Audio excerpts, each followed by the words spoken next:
Hey everyone, Firescale Audiobooks here. If there's a novel you'd love to hear more of, you can support us on Patreon or Ko-fi. Depending on your tier, I'll make extra parts just for the stories you're most excited about. Usually I can only upload 4 to 5 parts of each novel, but with your support, we can go beyond that. And of course, don't forget to hit subscribe. It helps more than you know. Thick, heavy rock walls, dark red floor. 18 box-shaped iron cages were neatly arranged in the dimly lit room. The man in the dark blue robe sat in the corner of the second-to-last iron cage. Feeling slightly dizzy, Chris raised his hand to block the direct sunlight coming from the small window above the room. A gentle breeze from outside the window drifted into my nostrils, stirring up fragmented memories. I was transported to the wizarding world, born in an orphanage amidst war, living a life of hardship, and undergoing baptism in a church until today. 24 years old, a wizarding apprentice. Why am I suddenly recalling my memories of being a time traveler? A sharp pain and a cold sensation in his right wrist interrupted his thoughts, and Chris raised his hand to check. Drip! A drop of crystal-clear blood splattered from the raised fingertip onto the floor. I still vividly remember staying up all night playing games yesterday until 3 a.m. Chris stared blankly at the hideous scars and bloodstains on his wrist, feeling a strong stench of blood assaulting his nostrils. Am I about to die? Cardiac arrest. It felt as if I was being held tightly by an invisible hand. All I could hear was a heavy, powerful thud in my chest. I don't want to die. I haven't even held a girl's hand yet. How can I die young? He dared not breathe until he saw that the healed scar was no longer bleeding. Phew! Chris let out a long sigh, exhaling the metallic smell from his nose and mouth. The deep, drawn-out exhale echoed in the empty room, gradually fading away. The sound that suddenly rang out in the room did not cause any further disturbance. A deathly silence. Chris lowered his raised right hand and tried to look straight ahead, 16 empty cages with splashes of red dotting the rust. The most striking feature, however, is the glaring scarlet color in the center of each cage. A bunch of dark red, twisted lines outline the shape of an inverted pentagram. He couldn't help but look to his side. The same pattern was conspicuously painted on the flat ground. Chris's pupils contracted slightly as he looked behind him. It was an iron cage at the very back with no patterns on the ground.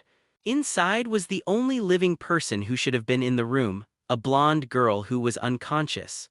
Both being war orphans, she always clung to her childhood sweetheart, only to be captured and brought to this unknown prison as a sacrifice. The two, as sacrificial offerings along with a group of people captured at the same time, were initially treated to good food and drink. There was a sudden reduction in staff in the last few days, and it was just my turn. Perhaps I have already experienced death once and been reborn. In any case, something must be done to protect oneself. He tried to get up by supporting himself with his right hand, but another wave of dizziness hit him. Chris shook his head. A blue double image seemed to appear before my eyes. I blinked and the double image became even clearer. Tide modifier. Overall assessment, Wizard Apprentice. Status bar. Physiological strength, primary. Mental strength, intermediate. Magic power, dim light level plus infinity. Current skill. Meditation technique, no rank. Basic fireball, beginner. Magic shield, beginner. In-depth development, remaining attempts. 1. Can consume magical items to gain targeted skill development attempts. Chris was slightly taken aback. The game editor he had created in his previous life had also come along. Looking at the panel, entirely new life experiences began to flood my mind. At the age of 14, he passed a publicly held talent test and awakened his wizarding talent. At 15, he enrolled in the local wizarding academy and received learning scrolls for the spells Fireball and Magic Shield. At 16, he learned a basic skill that an ordinary wizard could grasp in a day, meditation. At 20, I finally learned a basic spell, Magic Shield. At the age of 24, which is this year, he finally mastered an offensive spell, Fireball. Traditionally, every wizard over the age of 20 will participate in competitions to obtain rankings and showcase their talent and strength. The scheduled study and exams, a sense of déjà vu flashed through Chris's mind. He has finished last in the annual magic competition 3 times in a row, breaking the all-time record for the highest score. If he cannot escape his bottom-ranking performance in the Academy competition 2 months later, he will be completely expelled from the Academy, ending his wizarding career. Taking a sharp breath, Chris quickly racked his brains, recalling the relevant memories of the skill. Basic Fireball is standard equipment for commoner wizard apprentices, but almost no wizard chooses to pursue advanced studies in this balanced to mediocre magic. The magic shield requires a wizard apprentice's daily luminous magic to activate, making it more suitable for wizard followers who serve as guards. Two basic spells that everyone knows, nothing special. Without a source of income, Chris had no choice but to skip school to do herb-gathering tasks that had no entry requirements in order to make a living. This lack of systematic learning led to setbacks everywhere. In this life, I practice magic by sleeping at 3 a.m. and waking up at 5 a.m., but perhaps I chose the wrong path and my progress is extremely slow. As the flashback ended, Chris's cheek twitched. He hadn't expected himself to be doing so poorly in the wizarding world. In this life, I was originally unable to control my own destiny and could only drift along and live an ordinary life. However, the memories of her previous life have awakened, and the modifier she created herself is also there. Destiny must be firmly grasped in one's own hands. His gaze hardened as he looked at the deep development option on the system interface. This function, which can deduce new skills based on existing skills, has only one use remaining, so choose carefully. With limited options, they must quickly improve their combat capabilities to deal with the ruthless cultists from their memories. Recalling his thought process when developing the game, Chris easily selected Basic Fireball and Magic Shield together and added them to the development options. A flash of blue light and the system interface began to display new prompts continuously. Spell Deconstruction, analyzing the circuitry of Basic Fireball and Magic Shield. Motive Identification, determine the purpose of the magical fusion, create a spell that combines offense and defense. Power Test analyzes and determines the magical power required for activation, already skipped by default. Performance Assessment, potential power enhancement has been calculated. Simulated Fusion simulates the activation process of a new spell to ensure correct circuitry and the desired effect. Thinking about the new skills' combined offensive and defensive capabilities, Chris couldn't help but rub his hands together. Just then, a rapid and muffled thud came from the hallway outside the room. That was the sound of stepping on some kind of liquid splashing, an irregular series of two short and one long sound. Feeling a sense of unease, Chris closed his eyes, pondering the pattern in the Men in Black's killings. Two black-robed cultists wearing red-patterned masks came into the cell and dragged the corpse away, muttering something like sacrifice. Then they cut the wrists of the people in the next cage to bleed them. In this lifetime, the process of killing repeated itself before his eyes 16 times. In other words, the next time the other party wants to kill someone, it will be the moment when you are dragged out as a corpse and your childhood sweetheart is bled dry. However, a strange sense of unease lingered in my mind, forcing me to recall certain forgotten details. I rubbed my temples. I could hear footsteps getting closer. Too short, one long, too short, one long. He couldn't help but mutter to himself, repeating the rhythmic pattern that gave him a sense of unease. As the fog gradually dissipated through careful analysis, Chris's thoughts became clearer. Then, the memory of a suspenseful game brought another clue to the surface. This time, the rhythm had an extra sustained note compared to when the two men in black arrived. A picture quickly formed in his mind. Two people hurriedly led the way while the third person walked slowly behind. There are three people. The two leading men killed 16 people in succession, and the one following behind was definitely not a good person either. They were a bunch of beasts who treated human life like dirt. Chris's eyes snapped open and he stood up, his face grave. Regardless of who is following behind, you must be fully prepared. We can no longer sit idly by and wait for our doom. If the other side doesn't know you're still alive, then take advantage of this information gap and catch them off guard. Love at first sight is a common trap in some games. Chris took a deep breath and slowly exhaled, focusing all his mental energy. The opponent has three people while I only have one. I must go all out from the very beginning. Success or failure hinges on this. He slowly raised his non-dominant left hand, mimicking the spellcasting method from his memory. He placed his right hand on the crook of his left arm and began to gather the magic power needed to cast the fireball spell. He felt the magical energy flowing within him, a smoothness he had never experienced before. A myriad of magical threads surged forth, folding and returning along a well-known, fixed trajectory, gathering in the palm of the hand. The flickering, intense flames continued to accumulate, illuminating his calm and resolute profile. Lord Ammon, as you commanded, 17 sacrifices have been offered. Are you satisfied? A black-robed cultist spoke obsequiously to the man behind him. Good, after the ceremony you can come to me to collect your reward. The man known as Edmund nodded, his face mask revealing neither joy nor anger. He was in a good mood today. After this sacrificial ceremony, the plan would be more than halfway complete. As is customary, the final step of each sacrifice is personally confirmed to ensure everything goes smoothly.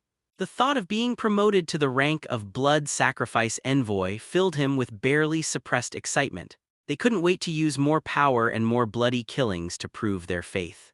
His belief in blood sacrifice made him gaze at the two cultists leading the way as if they were prey. Let's kill them later to add to the fun. For believers of the black robe level, it is an honor to become a god. The man in the red robe wearing a goat mask was stroking the ruby ring on his right thumb. The two obsequious black-robed cultists dared not speak and quickly led the way to the destination room. Inside the room, the fireball in Chris's hand had already solidified, ready to be launched. The next moment, two black-robed cultists and a man wearing a goat mask behind them appeared from around the corner. The former smiled broadly while the latter's expression was obscured by a mask. Only a detached gaze peeked out from beneath the mask. He was greeted by a fiery red meteor, the air it stirred up distorted due to the high temperature, and a wave of heat rushed straight to his face. Boom! A loud bang erupted, accompanied by crackling sparks and a cloud of dust. A severed hand was blasted away in an arc and landed on the other side of the room. Without hesitation, Chris immediately conjured a second fireball. Regardless of the outcome, finishing off an enemy is an essential strategy. There's no need to leave a complete corpse to cause yourself distress. Stability should be the priority. As the white smoke dissipated, a barrier of red light vanished, and a pile of bloody remains slid to the ground. Two cult members died on the spot, and a corner of the goat mask worn by the man behind them was also damaged. His eyes, bleeding from within, revealed a look of resentment. Despite orders to force them to eat magic-suppressing foods daily to prevent them from using magic, some still retain such power. Were those two dead bastards just being lazy, or was the person who made the move truly skilled? The pupils within the tattered goat mask glanced at the two mangled, bloody lumps, their expressions blank. Being a meat shield allows one to buy time to use items, which can be considered making the best use of one's abilities. Logically, during the takeover, not only were the strength levels of all the sacrifices confirmed, but all magical items and props were also confiscated. It's impossible for an enemy of such strength to suddenly appear. Could it be that a lackey of the church has infiltrated? That's impossible. Our plans and deployments are seamless, and our lackeys cannot pass our unique sacrificial test. Who exactly are they? Ammon, whose only eye was visible beneath the mask, couldn't help but tense up. What neither side expected was that Chris's concept of accumulating power to enhance his strength was unprecedented in the local context. Most wizards believe that it is better to master the highest level of magic they can achieve than to develop lower-level magic. After a simple charging process, the fireball spell's circuitry, the injection of magic power, and its initial power were all enhanced. The overall power was 3 times that of the original fireball. Furthermore, as a noble wizard, one should believe that battles should end the opponent's life in a magnificent display of magical clashes. Born into nobility, they would never stoop to using magic to launch a sneak attack.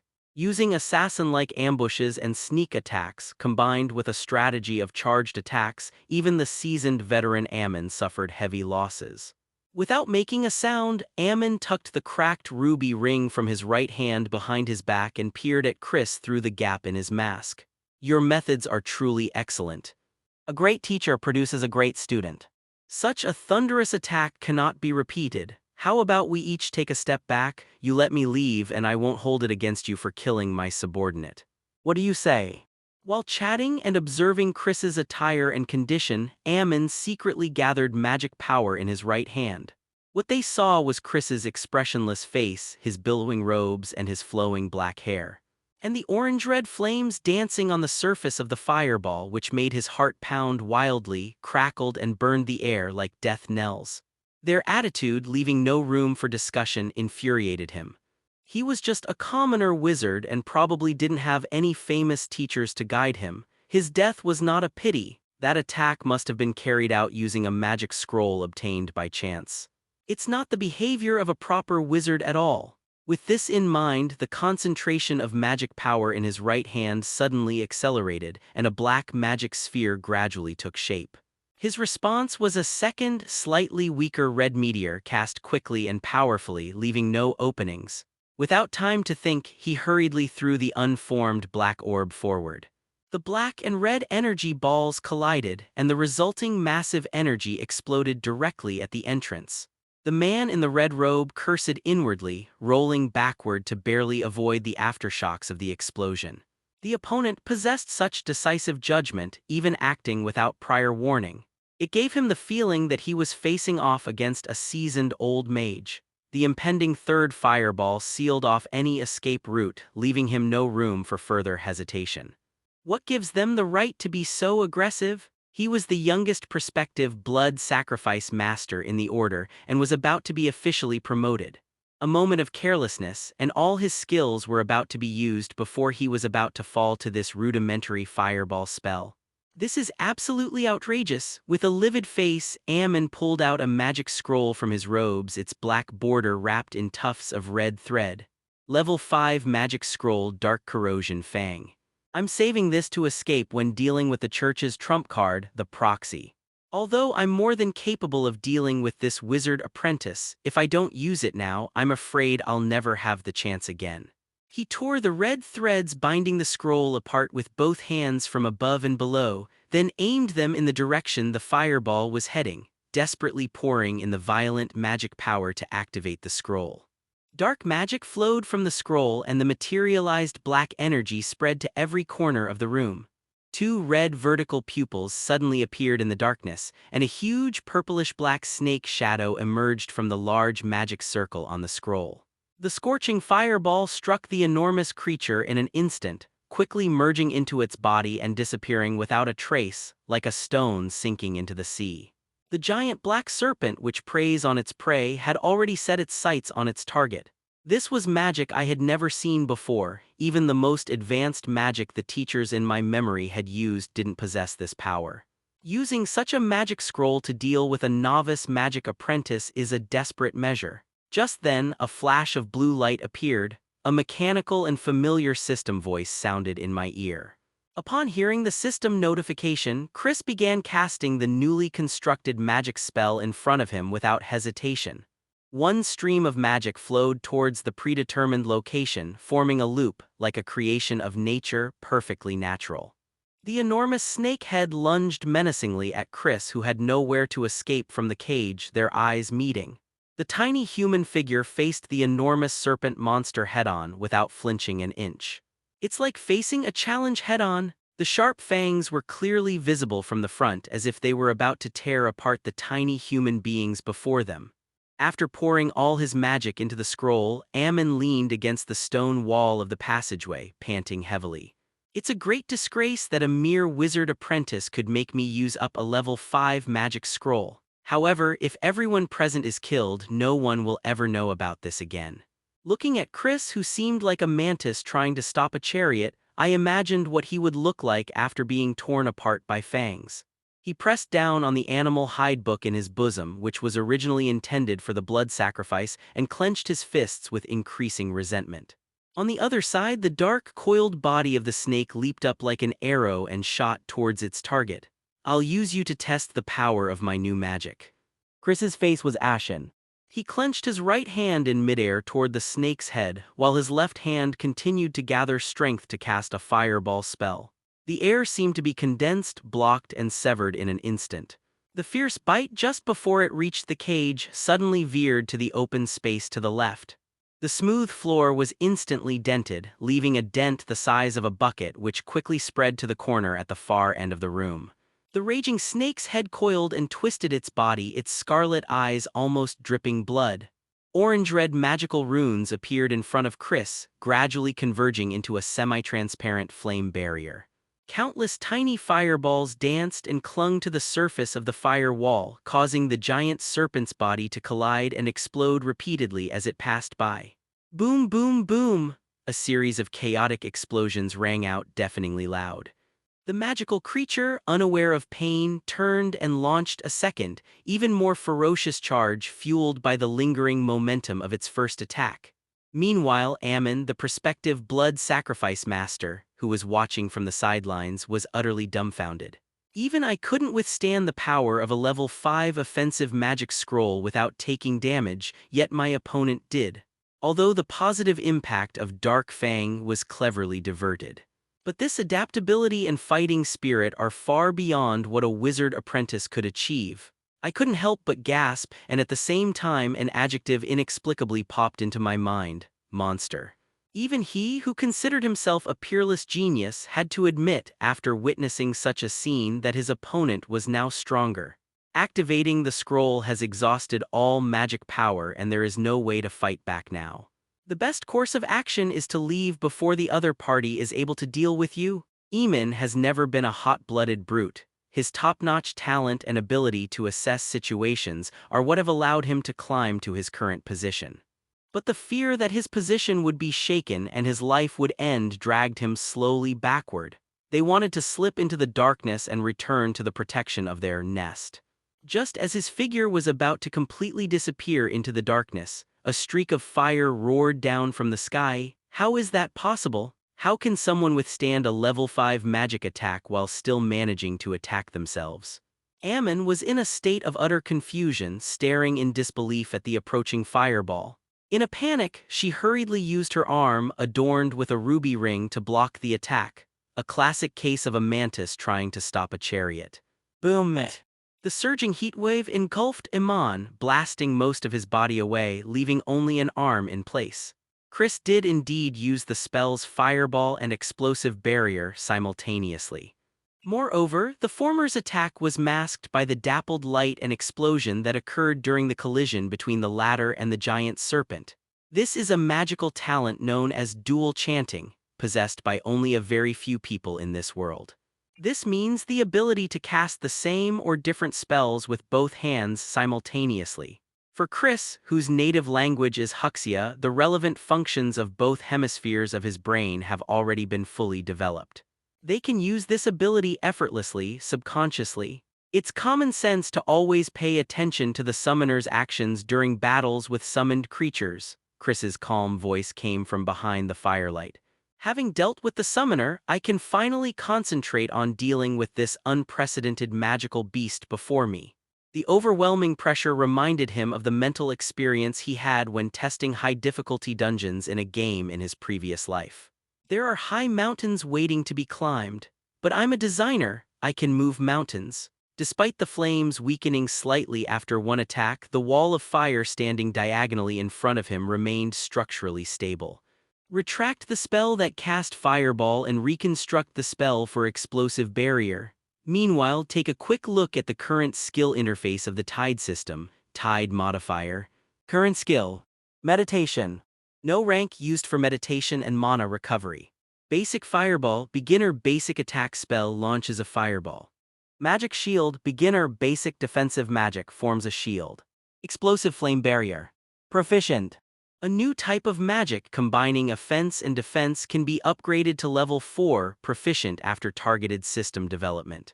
In-depth development, remaining attempts: 0. The proficient level indicates that the skill has a certain level of understanding and is the beginning of its flexible application. Deploying the spell Explosive Flame Barrier, even once, will almost completely deplete all of your current glimmer level magic power. To unleash 2 such spells simultaneously would be a considerable challenge for me in my current state. Therefore, it is necessary to double-check whether the protection you set is still in effect.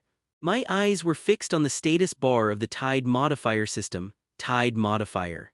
Overall assessment, Wizard Apprentice. Status bar. Physiological strength, primary. Mental strength, intermediate. Magic power. Dim light level plus infinity. Plus infinity. Chris nodded secretly in satisfaction. Thankfully, it wasn't just my imagination. As long as this is still there, there's nothing to worry about. That's right, thanks to the existence of plus infinity, an infinitely vast source of magic. If we compare the phenomena existing in the material world to fire and the magic that can change and interfere with the material world to water. Chris's inner magic is like a vast ocean, while Dark Fang is like a small, isolated tree on fire. If left unattended, the sapling will soon burn itself out. Without other combustibles, meaning without a constant source of magical energy, its life will end here. Although limited by the flow rate of the water outlet, it is still easy to extinguish a magical creature with little flammable material left. Before the giant serpent crashed into the remaining explosive flame barrier, a newly formed wall of fire generated from the opposite direction, greatly weakening the impact. Two walls of fire, one on the left and one on the right, trapped the giant snake tightly in front of the iron cage, making it impossible for it to advance any further. The fireballs constantly exploding on the fiery wall were consuming its temporary life force, causing it to wither away at a visible rate. Meanwhile, the flame wall burned ever brighter, fueled by abundant magical energy. The ferocious giant snake finally lowered its massive head, its fangs slicing across the exterior of the cage. Then, upon touching the ground in that instant, the entire body of the giant serpent transformed into a cloud of black mist, rapidly dissipating into the air. Seeing the iron cage being easily sliced open like tofu, Chris couldn't help but break out in a cold sweat.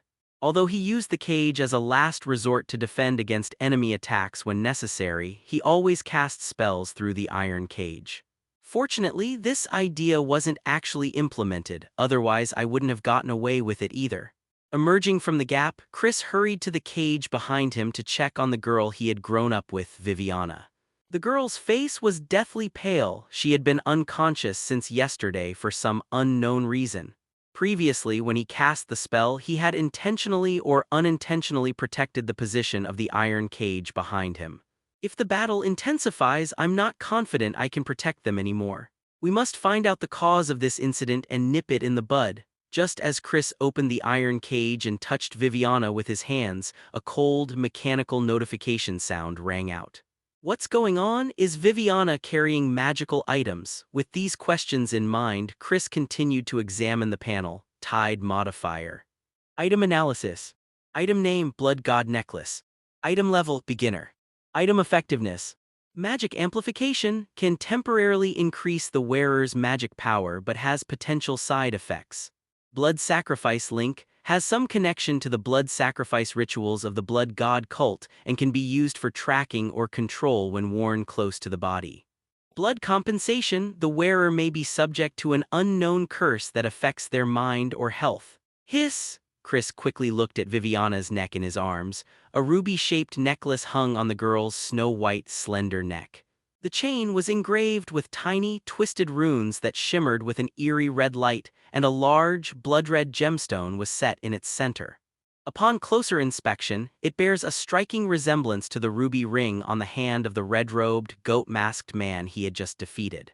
The crimson gem clung to Viviana's flawless skin, as pure as fresh snow, trembling slightly with the girl's breath, as if it possessed a life of its own. Recalling the series of bizarre encounters he had recently experienced, Chris dared not be careless and gently removed the necklace from Viviana's neck. The heavy feel of it was strange. After fiddling with it for a while, Chris suddenly had an idea to point it at the sun outside the window to see if anything would change. When the gem was held up to the light, a black pattern resembling an inverted pentagram appeared within it, reflected onto his dark blue robes. It was exactly the same pattern drawn with the blood of people who had been sacrificed before. I've never seen Viviana wear this necklace before. It seems she only started wearing it after passing the church's trials and becoming a novice knight. Based on the information on the system interface, this item called Blood God Necklace must be closely related to this bizarre encounter. As Chris pondered the problem, the pattern slowly disappeared. At the same time, a red inverted pentagram-shaped mark appeared on the hideous scar on Chris's wrist, quickly disappearing into the flesh. On the red inverted pentagram mark embedded in flesh and blood, a strange, blood-red magic began to operate, forming a small, self-contained cyclical magic circle. The small red magic circle flickered incessantly in its center, as if conveying some kind of message. Wisps of magic were drawn into the magic circle, turning it blood red. However, compared to the vast ocean of magical power within him, the magic circle, which resembled a small household water purifier, seemed utterly overestimating its power. The red magic continuously dissipates into the blue sea, assimilated in the cycle, leaving not a ripple. The blood-red magic circle, originally used to corrupt magic, is now producing red magic power continuously, automatically repairing its own wounds, and is entirely at Chris's disposal. Chris himself only felt a slight itch on his wrist. When he raised his wrist to check, he found that the hideous scar from before had already faded by more than half. Without much thought, the most unstable factor right now is undoubtedly this necklace in my hand, which should be dealt with as soon as possible. Chris didn't hesitate to bring up the system interface and activate the magic item recycling function. After confirming the selection, a flash of blue light appeared, and the red necklace in her hand gradually turned into blue particles and dissipated into the air. At the same time, the remaining number of uses for the deep development function in the system interface has changed from 0 to 1. Just then, Chris suddenly sensed that the surrounding temperature seemed a bit abnormal. The fire, which had started out of nowhere, had already set the corridor and rooms ablaze. Chris looked up at the only remaining small window in the huge room and thought to himself that he couldn't stay in this confined space any longer. He bent down and picked up Viviana, suppressing the urge to sneeze from the strands of hair brushing against his face, and hurried towards the corridor. At the corner of the corridor light lay an unidentified right arm with a ruby ring on the thumb bearing two tiny cracks, and next to it lay a dusty animal skin book. These are the equipment and items dropped after defeating a powerful opponent who belongs to an organization that indiscriminately kills civilians and worships an evil god. Faced with something of dubious origin, Chris's choice was naturally to accept it all. He stepped on the severed limb, pulled out the ring with one hand, grabbed the animal skin book next to him and put it in his pocket, holding the girl in his other arm, and strode forward towards the direction from which the breeze was blowing. After winding through a blood-stained corridor with abandoned rooms all along the way, there was no trace of any living person. The sunset was magnificent, the golden sun strung together the clouds on the horizon, forming a fiery red curtain. Chris stepped out of the cave and looked out at the town at the foot of the mountains to the south. Gar, the city where I was born and raised. From a distance, streaks of silvery white lines could be seen advancing toward the mountains. It was the knights of the church who were dispatched. Logically speaking, the wildfire behind them shouldn't warrant such a large-scale operation. They could have asked a few water-based wizards to come and put it out. If nothing unexpected happens, Viviana will also be able to become a member of the Order of the Church in the future, and be promoted from a trainee knight to a full-fledged knight. The most important thing right now is to go back to town and find a doctor to check on her condition, so as to avoid getting into any further trouble. After tidying up their belongings, they carried the girl on their backs and headed down the mountain via a side path straight for the city gate. Half an hour later in Gar, Chris finally made it back to the city gate before it got completely dark and the gates closed. To maintain order and security, and to prevent bandits and thieves from the surrounding area, the city of Gal has always implemented a curfew policy, prohibiting civilians from entering or leaving the city at night. Two armored guards stood watch, guns at their posts. They glanced at Chris's hurried figure briefly before looking back at the front. Thanks to his usual routine of accepting various trivial tasks such as collecting herbs and searching for small animals, he always managed to return just before the city gates closed. After a while, the guards got used to the young, black-haired wizard who was blocking the way back to the city. Although the rewards for hunting down monsters are always higher than those for collecting or searching for medicine, Chris, whose skills were not yet proficient, did not have the ability or courage to take on the challenge. Stepping into the city, I saw small groups of pedestrians wandering the streets, most of them preparing to finish their day's work and go home to rest. Following the route he remembered, Chris walked straight to the end of the main road where an ancient and magnificent church stood. The Guardian's Wing Cathedral, which has existed for over 1,000 years, is one of the reasons why the area is so safe. Its affiliated Guardians Knights, whose members are all formal knights, are organized into a legion of 3,000 men which are scattered around the surrounding towns. After Viviana was baptized in the church and became a novice knight, she also moved into the church to live. After all, food, clothing, and lodging were all provided, which once made Chris want to join the church. Unfortunately, his faith was not strong enough and the plan failed in its initial stage. Chris handed the girl on his back to the nun who came out of the church to greet him. After confirming that she was all right and that her complexion was much rosier than it had been in the cave room, Chris turned and left. It's time to go home and take stock of the spoils from this cave offering trip. Sitting cross-legged in the Wizarding Academy's student dormitory, Chris looked at the spoils laid out in front of him. A ring and a book.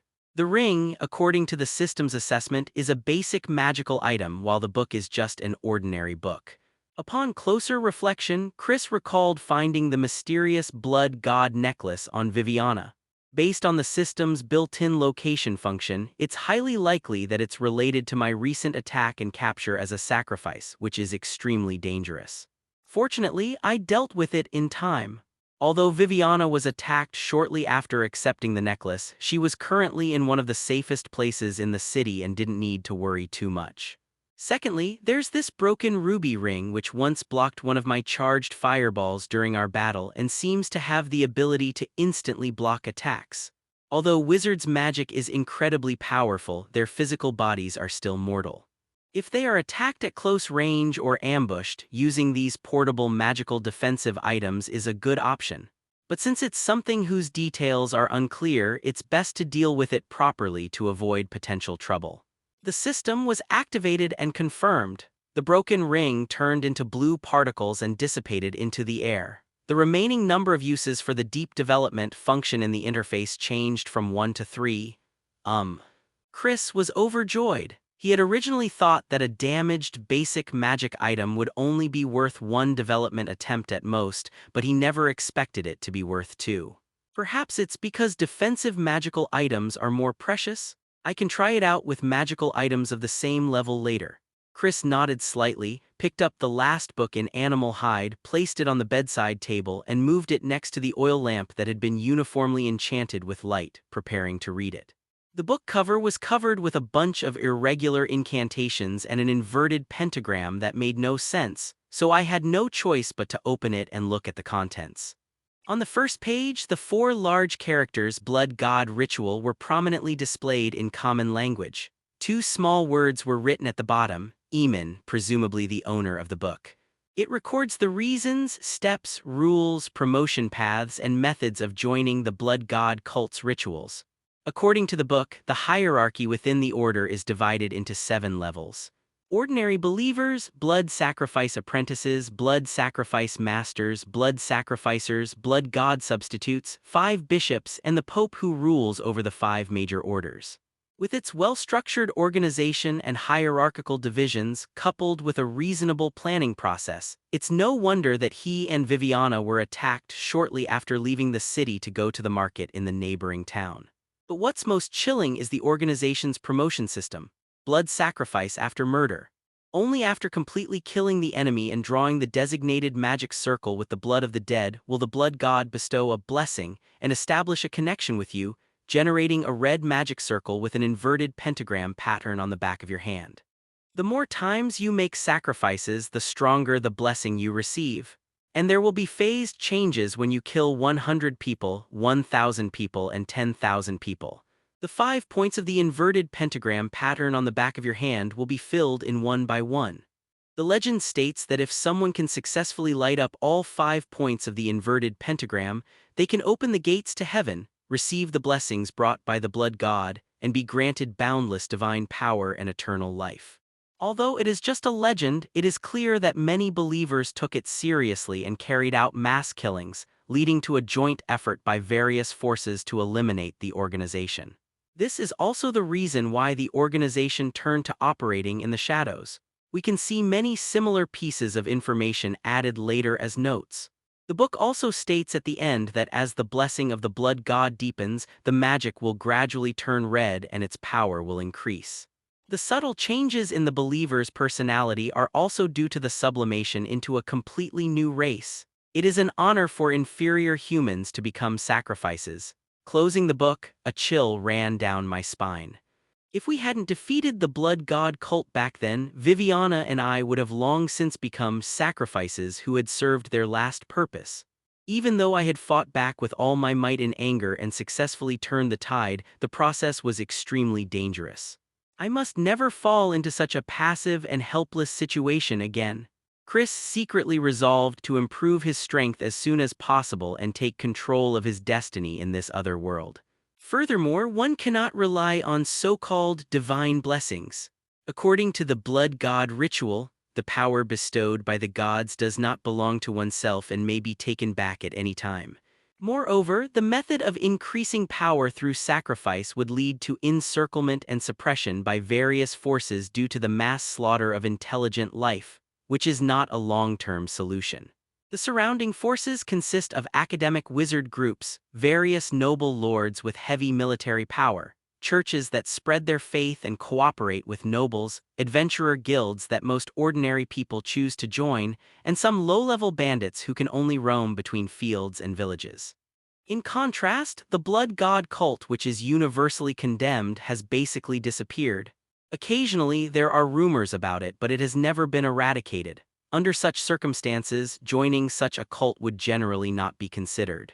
Magic, as a rare talent and precious technology, is the preferred choice for enhancing one's strength. A fully fledged, officially recognized wizard is welcomed and respected in any faction. According to my recollection, I am currently in the following time and place. July 25, 2351, in the southernmost coastal province of the Kingdom of Orn on the eastern continent, in the student dormitory of the Octavia Wizarding Academy in the medium-sized city of Segel.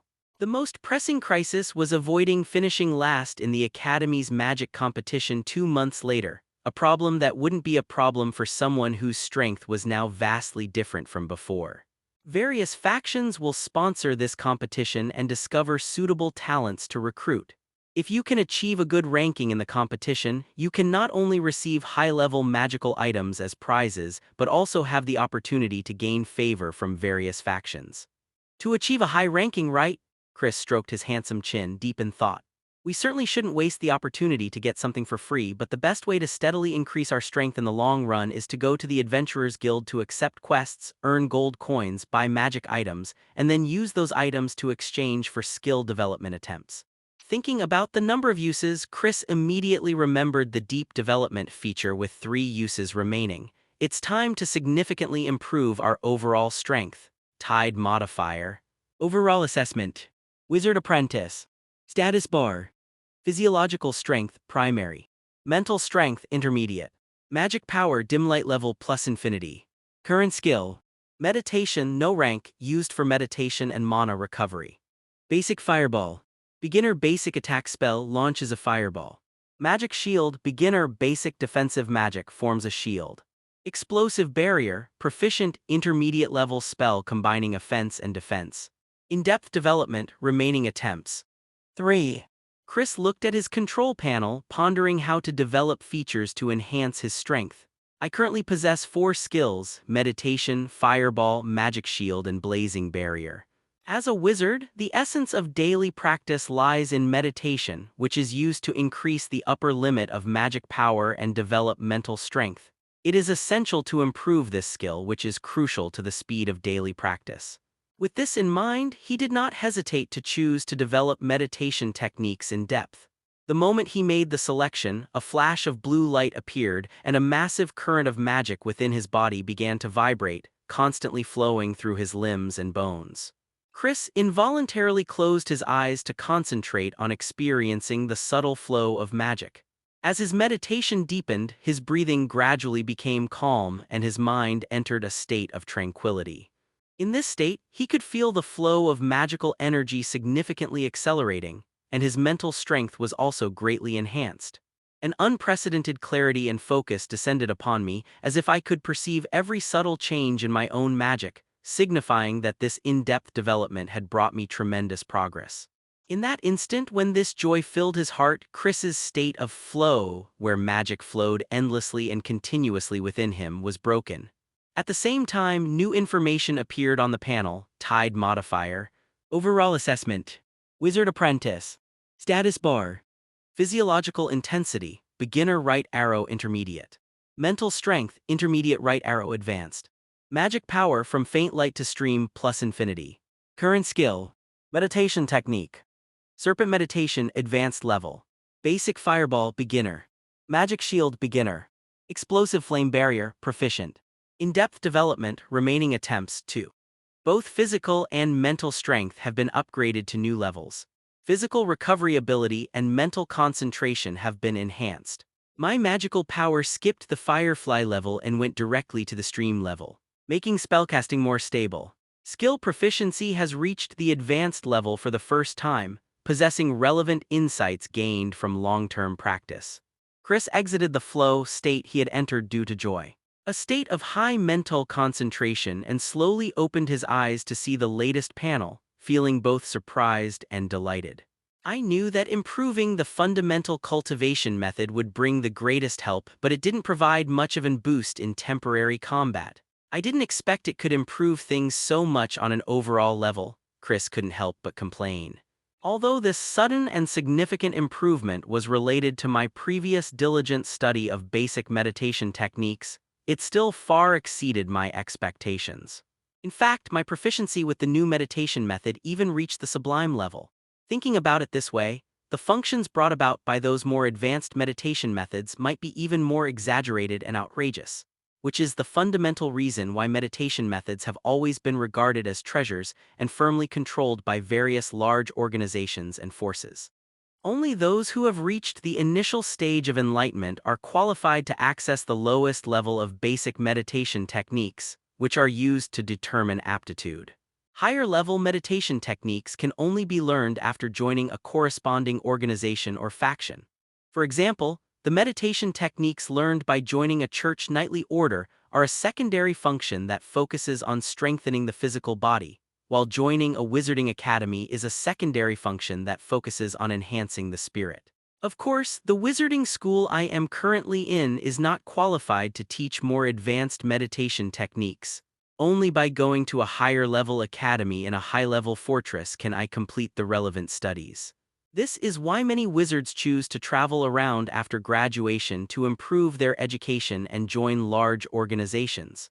Thinking back to the years of hard work I put into basic meditation with little success, perhaps it wasn't because I lacked talent, but because the method was simply ineffective. In other words, only those with truly exceptional talent can make a name for themselves using this basic cultivation method. Such a brilliant individual would be fiercely sought after by various organizations no matter where they are. And his current serpent meditation technique can actually enhance both magic and physical body at the same time. Based on my current experience, this is simply unheard of. Although there are many extraordinary individuals who cultivate both magic and martial arts, the meditation methods they use can only provide one level of enhancement. For example, someone born with powerful magic might learn meditation techniques to strengthen their physical body, or someone born with a strong physical body might learn meditation techniques to enhance their spirit, in order to make up for their shortcomings. By carefully observing the flow of magic within oneself, one can feel a robust vortex of magic swirling in the lower abdomen, like a serpent slowly raising its head. No wonder it's called the serpent meditation method. Previously, although his own magic power was enormous, it lacked a distinction between primary and secondary powers, resulting in chaos and disorder, which meant that only 1/10 of the magic power was retained each time he mobilized it. Now, one can use a primary flow of magic to drive the rest of the potential magic for casting spells, increasing the base power of any spell used. Now that the serpent meditation technique has laid a solid foundation, it's time to improve your commonly used attack methods. Explosive Barrier is powerful, but its defensive capabilities outweigh its offensive capabilities, making it unsuitable as a primary means of attack. That leaves only the basic attack spell Basic Fireball as an option. Although I don't recall any wizards choosing to study this rather mediocre magic, the previously unremarkable meditation spell has now transformed into the highly sought-after Serpent Meditation. Perhaps it's worth trying to believe in this basic magic. After a slight hesitation, Chris still chose to further develop the Fireball spell, the attack magic that had been with him the longest. A flash of blue light, the data changed, and a new panel appeared, current skill. Meditation technique, Serpent Meditation advanced level. Basic Fireball, basic right arrow intermediate. Intermediate Fireball, proficient level. Magic Shield beginner. Explosive Flame Barrier, proficient.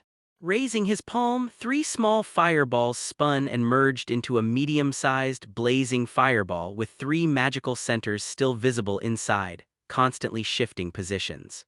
Feeling the immense power contained within the small fireball as it spun, Chris was confident that he could quickly take down the giant black magical serpent from the front when facing it again. With my current magical power and proficiency, the intermediate fireball I'm using now is a significant improvement over the basic fireball which required charging up before, and it's more than enough to be used as a long-term attack method. With his basic training, offensive and defensive skills all improved, Chris grinned, wanting to put a bold idea into practice. The new skill Breath of Fire has been successfully created. Each breath generates temporary fire attribute magic power, which can be used to enhance the power of the next spell. New skill proficiency has been automatically upgraded to proficiency level. The experiment was a success. Chris grinned from ear to ear as he looked at the new skill notification that would greatly enhance the flexibility of combat strategies and the ability to sustain combat. Chris rubbed his hands together excitedly, then exhaled the air from his lungs and slowly inhaled a large amount of air at once. He could feel the scorching magic power gradually increasing with each breath, and a brand new temporary magic circuit was constructed out of thin air. Compared to its original magic circuits, the temporary circuits generated by breathing are like giving the body an exoskeleton that allows it to control its limbs, simple and easy to use. Unlike the Serpent Meditation, which requires active use, the breathing technique allows fire attribute magic to subtly train one's mind and body with each inhale and exhale. Chris slightly raised his right hand and used Intermediate Fireball to summon 3 more fireballs, comparing them with the fireball he had cast on his left hand earlier. The newly summoned fireball changed from orange-red to dark red, and its size increased significantly, exuding an explosive tension that seemed ready to erupt at any moment. With a wave of his hand, he dispelled the fireballs in his hands, indicating that his strength had reached a whole new level. Looking at the overall assessment section, the record has changed from Wizard Apprentice to Trainee Wizard. Compared to the skill set and physical and mental strength when he first regained his memories, it's like going from a bicycle to a motorcycle. The most urgent task is to earn more gold coins to buy magical items, and only now do I truly possess the strength to accept Adventurer Guild raids on my own. To avoid unexpected events, adventurers usually team up for raiding missions. However, as a wizard apprentice with no money or power, he could only accept low-level gathering and retrieval missions. Even adventurers who are truly capable of becoming apprentice wizards rarely accept hunting commissions alone, because most wizards specialize in magic and do not specifically enhance their physical bodies. Therefore, the chances of accidents are much higher compared to other professions. Moreover, a skilled spellcaster is in high demand everywhere, so there is absolutely no need to risk one's life. However, the fastest and most conventional way for me to make money right now is to take on monster hunting quests solo. Tomorrow I'll check on Viviana's situation first, and then go to the Adventurers Guild to see if there are any monster hunting quests suitable for me. Having finalized his itinerary for tomorrow, Chris exhaled a hot breath. The outline of his future plans was taking shape, which made him feel much more relaxed. With his eyes closed, Chris felt the flow of magical energy within his body driven by the Serpent Meditation technique and entered a deep sleep. Nothing more was said that night. At 6 o'clock in the morning, Chris opened his eyes on his bed in his dorm room right on time. The effects of the snake meditation method were even better than expected, After only 4 hours of sleep, I felt completely refreshed. You should know that when you came back yesterday, you had been trapped for several days and had been traveling and working hard all day. I used to train hard every day until the early hours of the morning before finally falling into a deep sleep. During the day, I would also be busy taking on missions from the Adventurers Guild to make a living and pay for my tuition. So I'm always sleepy in the morning, and I often fall asleep during early morning classes and get woken up by the teacher to stand in the corridor as punishment. The powerful therapeutic effects of new meditation methods, which can relieve mental and physical fatigue, give people more options for action. After washing up, Chris was just about to admire the handsome profile of the black-haired, blue-robed youth in the mirror when a familiar, rhythmic knocking sounded at the door. Knock knock knock tilde. Brother Chris, are you awake yet? A melodious female voice drifted in, and Chris knew without opening the door that it was Viviana who had woken up coming to see him. Coming, coming! Chris acknowledged and prepared to open the door while pondering the connection between Viviana and the Blood God necklace. Since the Blood God necklace was obtained after passing the church's trials, there must be a force within the church secretly interfering. The hierarchy within the church is basically as follows: believers, monks, nuns, priests, mothers, bishops, archbishops, and above that is the national-level combat power. They correspond to the apprentice, novice wizard, formal wizard, elemental wizard, and arcane wizard in the wizarding training system, with elemental wizards being considered the highest level of combat power in a medium-sized fortress like Gal. With bishops of the highest rank, comparable to elemental wizards, residing in the main church building, it's highly unlikely that anyone would dare to cause trouble there. Since we were attacked after leaving the city, we can preliminarily determine that the forces operating secretly within the city are not powerful and can at most only serve to inform us. This is also why Chris felt at ease handing the sleeping Viviana back to the church yesterday. He must find out who gave her the Blood God necklace when they meet later, as this person is a prime suspect. As soon as the door opened, a vibrant golden light nestled into Chris's arms. When I woke up in church yesterday, I thought it was all a dream until the nuns told me it was you who brought me back. I thought I'd never see you again. All I remember is them gradually starting to kill and sacrifice. Viviana cried out, clinging tightly to Chris's waist. It seems that the curse effect of the Blood God necklace had reached its limit at that time, enough to make a trainee knight fall unconscious. It's all over now, we escaped there successfully and I'm fine. Chris gently patted Viviana's shoulder to comfort her. If you want to know the process, you can listen to my explanation slowly. He hesitated for a moment, wondering whether he should tell Viviana the truth directly. Of course, it must have been you, brother, who defeated them with your magnificent magic, right? Viviana responded without hesitation. Chris felt the soft, warm touch of the woman in front of him, the fragrant scent of the morning grass on her hair, and the unwavering trust in her words, and he coughed lightly. Well, that's roughly it. Anyway, come in and sit down so we can talk. For a 16-year-old, the softness that is usually hidden under the breastplate seems to have developed too well. He scratched his head awkwardly, straightened the beautiful girl who was only up to his chest, and stepped aside to let her into the house to talk. Although Viviana was right, this unconditional trust always made the image of her as a solitary person in her memories feel somewhat awkward. All right then, it seems like it's been a long time since I've sat in my brother's room. Viviana readily agreed and went into the room. The moment Viviana stepped into the room, Chris's eyes widened suddenly as if he had witnessed an inexplicable and immense terror. As the girl's body moved away, one's gaze could now fall directly onto the wall of the corridor. It's right in the center of my room, directly opposite my door. A complete red goat mask hangs neatly on the wall. Chris was certain that he hadn't seen the goat mask when he returned to his dorm yesterday. When was it hung there? It could only have been hung up within those few short hours after he returned to his dorm and before Viviana found him the next morning. The red goat mask has a red inverted pentagram painted on its head.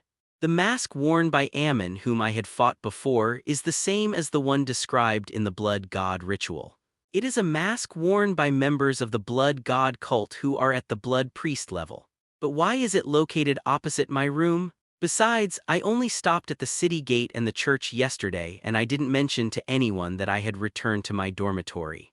Was it a warning to oneself not to meddle in other people's business and to demonstrate the ability of one's power to operate in the shadows? If the goal is simply to intimidate, one could simply draw an inverted pentagram. The person would still feel shocked and terrified, so the answer seems quite obvious. Chris's brain was racing and an absurd idea popped into his head. This is an invitation. In order to get me to agree to join, they offered me a position as a blood priest among the cadres as a bargaining chip. Do their people already know they have the ability to defeat Ammon? But they would never have imagined that my strength had improved by leaps and bounds within a few hours. Even with an information gap, it's best to proceed with caution as a precaution. Chris's mind raced. He leaned out and looked around but saw no one. He quickly grabbed the goat mask and retreated back inside. A consumable magical item has been detected. Absorb it. As expected, a system notification sounded, but Chris ignored it, casually put the mask in his pocket and closed the door. The dormitory room is small, basically a bed, a wooden table, 2 chairs, and some miscellaneous items take up most of the space. Chris pulled out a chair from the side of the table for Viviana to sit down and then sat opposite her. Really nothing to ask? Then I'd like to ask you, who gave you that red necklace after you passed the church's trial? Where is it now? Chris cut to the chase, asking about the topic he cared about most. Knowing this person's exact whereabouts would be good news for the entire city of Gar.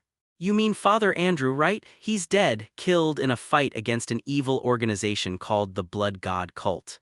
When I woke up yesterday, I found that my necklace was missing, so I immediately asked the nuns around me. This is what they told me. Viviana rested her chin on her right hand on the table, thought for a moment, and then spoke in one breath. He died just like that? Chris was taken aback. If the trail went cold like this, it seemed like things were going to get complicated. Could this be a feigned death plan, a way to escape unscathed? If he was truly the one secretly acting for the Blood God Cult, how could he have died in the conflict with the cult? I must figure out the patterns of this organization's activities to avoid falling into their schemes again and becoming a sacrifice. Really? That's a real shame. I originally thought Father Andrew was involved in this attack. Chris pointed his index finger at the table. Since you started wearing that necklace, I've noticed your complexion has been getting worse day by day. Now your complexion is much better than it was before, that's one reason. We've been to the market in the neighboring town a few times before, but this time the problem just happened. It's hard to believe it's a coincidence, that's the second point. If I'm not mistaken, Father Andrew's death should have occurred shortly after the attack, right? That's the third point. Chris slowly explained his reasoning. As expected of you, your deduction about the date of death is exactly the same as what I heard yesterday. I knew Chris was the best. Viviana's dark pupils instantly turned into starry eyes as she looked at the person opposite her with adoration. Well, that's all the information we have for now. What are your plans for the future? Chris sensed that Viviana seemed a little different. Normally, while he would show some admiration, he wouldn't do it with such intensity as today. I haven't decided yet. Oh no, the church training course is about to start and being late will be punished. I have to go now, remember to come visit me often. As if suddenly remembering something, Viviana abruptly stood up and walked towards the door, saying as she did so. She didn't forget to turn back, wave goodbye, and close the door behind her. Chris couldn't do anything with this little girl, so he waved goodbye too. After the door closed and the footsteps faded into the distance, his expression suddenly darkened. He locked the door, quickly took the red goat mask from his pocket, placed it on the table, and examined it carefully. Item name, Blood God's Loyal Servant. Item level, Intermediate. Item performance, Magic Amplification. When worn, it temporarily increases magic power and enhances magical effects. Mark of Loyalty. Wearing this mark will make you a loyal follower of the Blood God cult and may attract the attention of other members of the cult. Curse effect. Wearing it for a long time may affect one's mind and cause loss of control over behavior. As expected, it's a magical item with high rewards but also high risks, just like the Blood God necklace. Most magical items only serve to amplify the power of one's own magic or reduce the power of the opponent's magic. Very few can actually increase one's own magical power. Unfortunately, the negative effects include being able to track one's whereabouts, and prolonged use can lead to mental instability, making the negative consequences outweigh the positive ones. Otherwise, if it only had positive effects, Chris would really like to try wearing it and see how much magic power it would boost. Note that the effects of items only take effect when worn. Simply carrying them will not produce any positive or negative effects. After much deliberation, Chris put the mask back into his pocket. After all, if the item is destroyed rashly before figuring out the other party's intentions, there might be one less card. Besides, I can destroy this mask at any time to exchange for deep development opportunities with the system. Chris then stood up, straightened his blue mage robe, opened the door, and walked into the hallway. He then looked around, plucked a strand of hair and stuck it in the crack of the door, then closed and locked the door. One should always be wary of others. Even though my strength has improved by leaps and bounds, I should still act cautiously. The overall plan remains unchanged. Viviana coming to find him saves him the trouble of going to the church. Next, he can go directly to the Adventurers Guild to see if there are any suitable subjugation quests for him. From the Western Octavia Wizarding Academy, crossing the main street of Gar City in the early morning, you arrive at the Adventurers Guild located in the city center. A banner depicting a golden sword and shield hung in front of the door, and scattered adventurers gradually gathered near the quest board below the banner. As Chris walked toward the counter to register as a formal adventurer capable of accepting raiding quests, his steps grew slower and slower. He remembered something important. The registration fee is 1 gold coin. My current cash assets are 0. A series of events led to the neglect of the most basic issue of handling fees in the itinerary planning. Even a hero can be brought down by a single gold coin. Chris couldn't help but mentally complain. A logical loop appeared in my mind. I want to register as a full-fledged adventurer to take on raid quests and earn gold coins. You need to pay a 1 gold coin processing fee to register. I need to complete tasks first to earn coins to pay the transaction fees, then go earn gold coins. I need to pay the processing fee first. Chris stopped in his tracks, wondering if he should first accept some free gathering tasks to accumulate 1 gold coin before registering. A voice suddenly came from the side. "Sir, would you like to try a witch's divination?" Following the sound, in the open space next to the guild counter, an adventurer dressed as a witch leaned lazily against a pillar, a dark purple crystal ball floating in front of her. Her eyes were covered by a hood on a jet-black, gilded cloak. A purple crystal pendant was buried deep between her snow-white cleavage. The edges of lace gently covered her skin, and her curvaceous figure was about to burst out from under her tight-fitting clothes. Seeing Chris looking at her, the witch slowly slid her leg off the wall, her black high heels with red soles gently touching the cold ground. Her body gradually moved away from the wall, and with a slight exertion of her waist, she shifted her weight from the wall to her legs, which were clad in black over-the-knee stockings. Then he took 2 steps forward, bowed slightly, and the snow-white waves made even Chris, who had seen countless films in his previous life, feel a little dizzy. Layla, Letta, and Mathilda send their greetings. She straightened her tall and graceful figure and continued speaking. "I come to the Adventurers Guild at an unpredictable time each week for a free divination. Firstly, it's to increase the visibility of my witch's workshop in the East. Secondly, it's a way to relieve boredom and practice my divination skills. Free, Chris muttered to himself. What's free is always the most expensive. However, he is currently penniless and has no credit system to back him up. If it's just a verbal agreement, he can simply run away." Thinking of this, Chris nodded, but his gaze was involuntarily drawn to the faintly visible crystal pendant. That pendant does indeed seem to be a high-level magical item. "You can visit her workshop sometime." Chris secretly noted down the new itinerary plan, the witch's workshop in the eastern part of Gar City. "All right, my name is Chris, an apprentice wizard. Miss Lyra, what should I do?" "Place your hands on the crystal ball, close your eyes, and don't think about anything.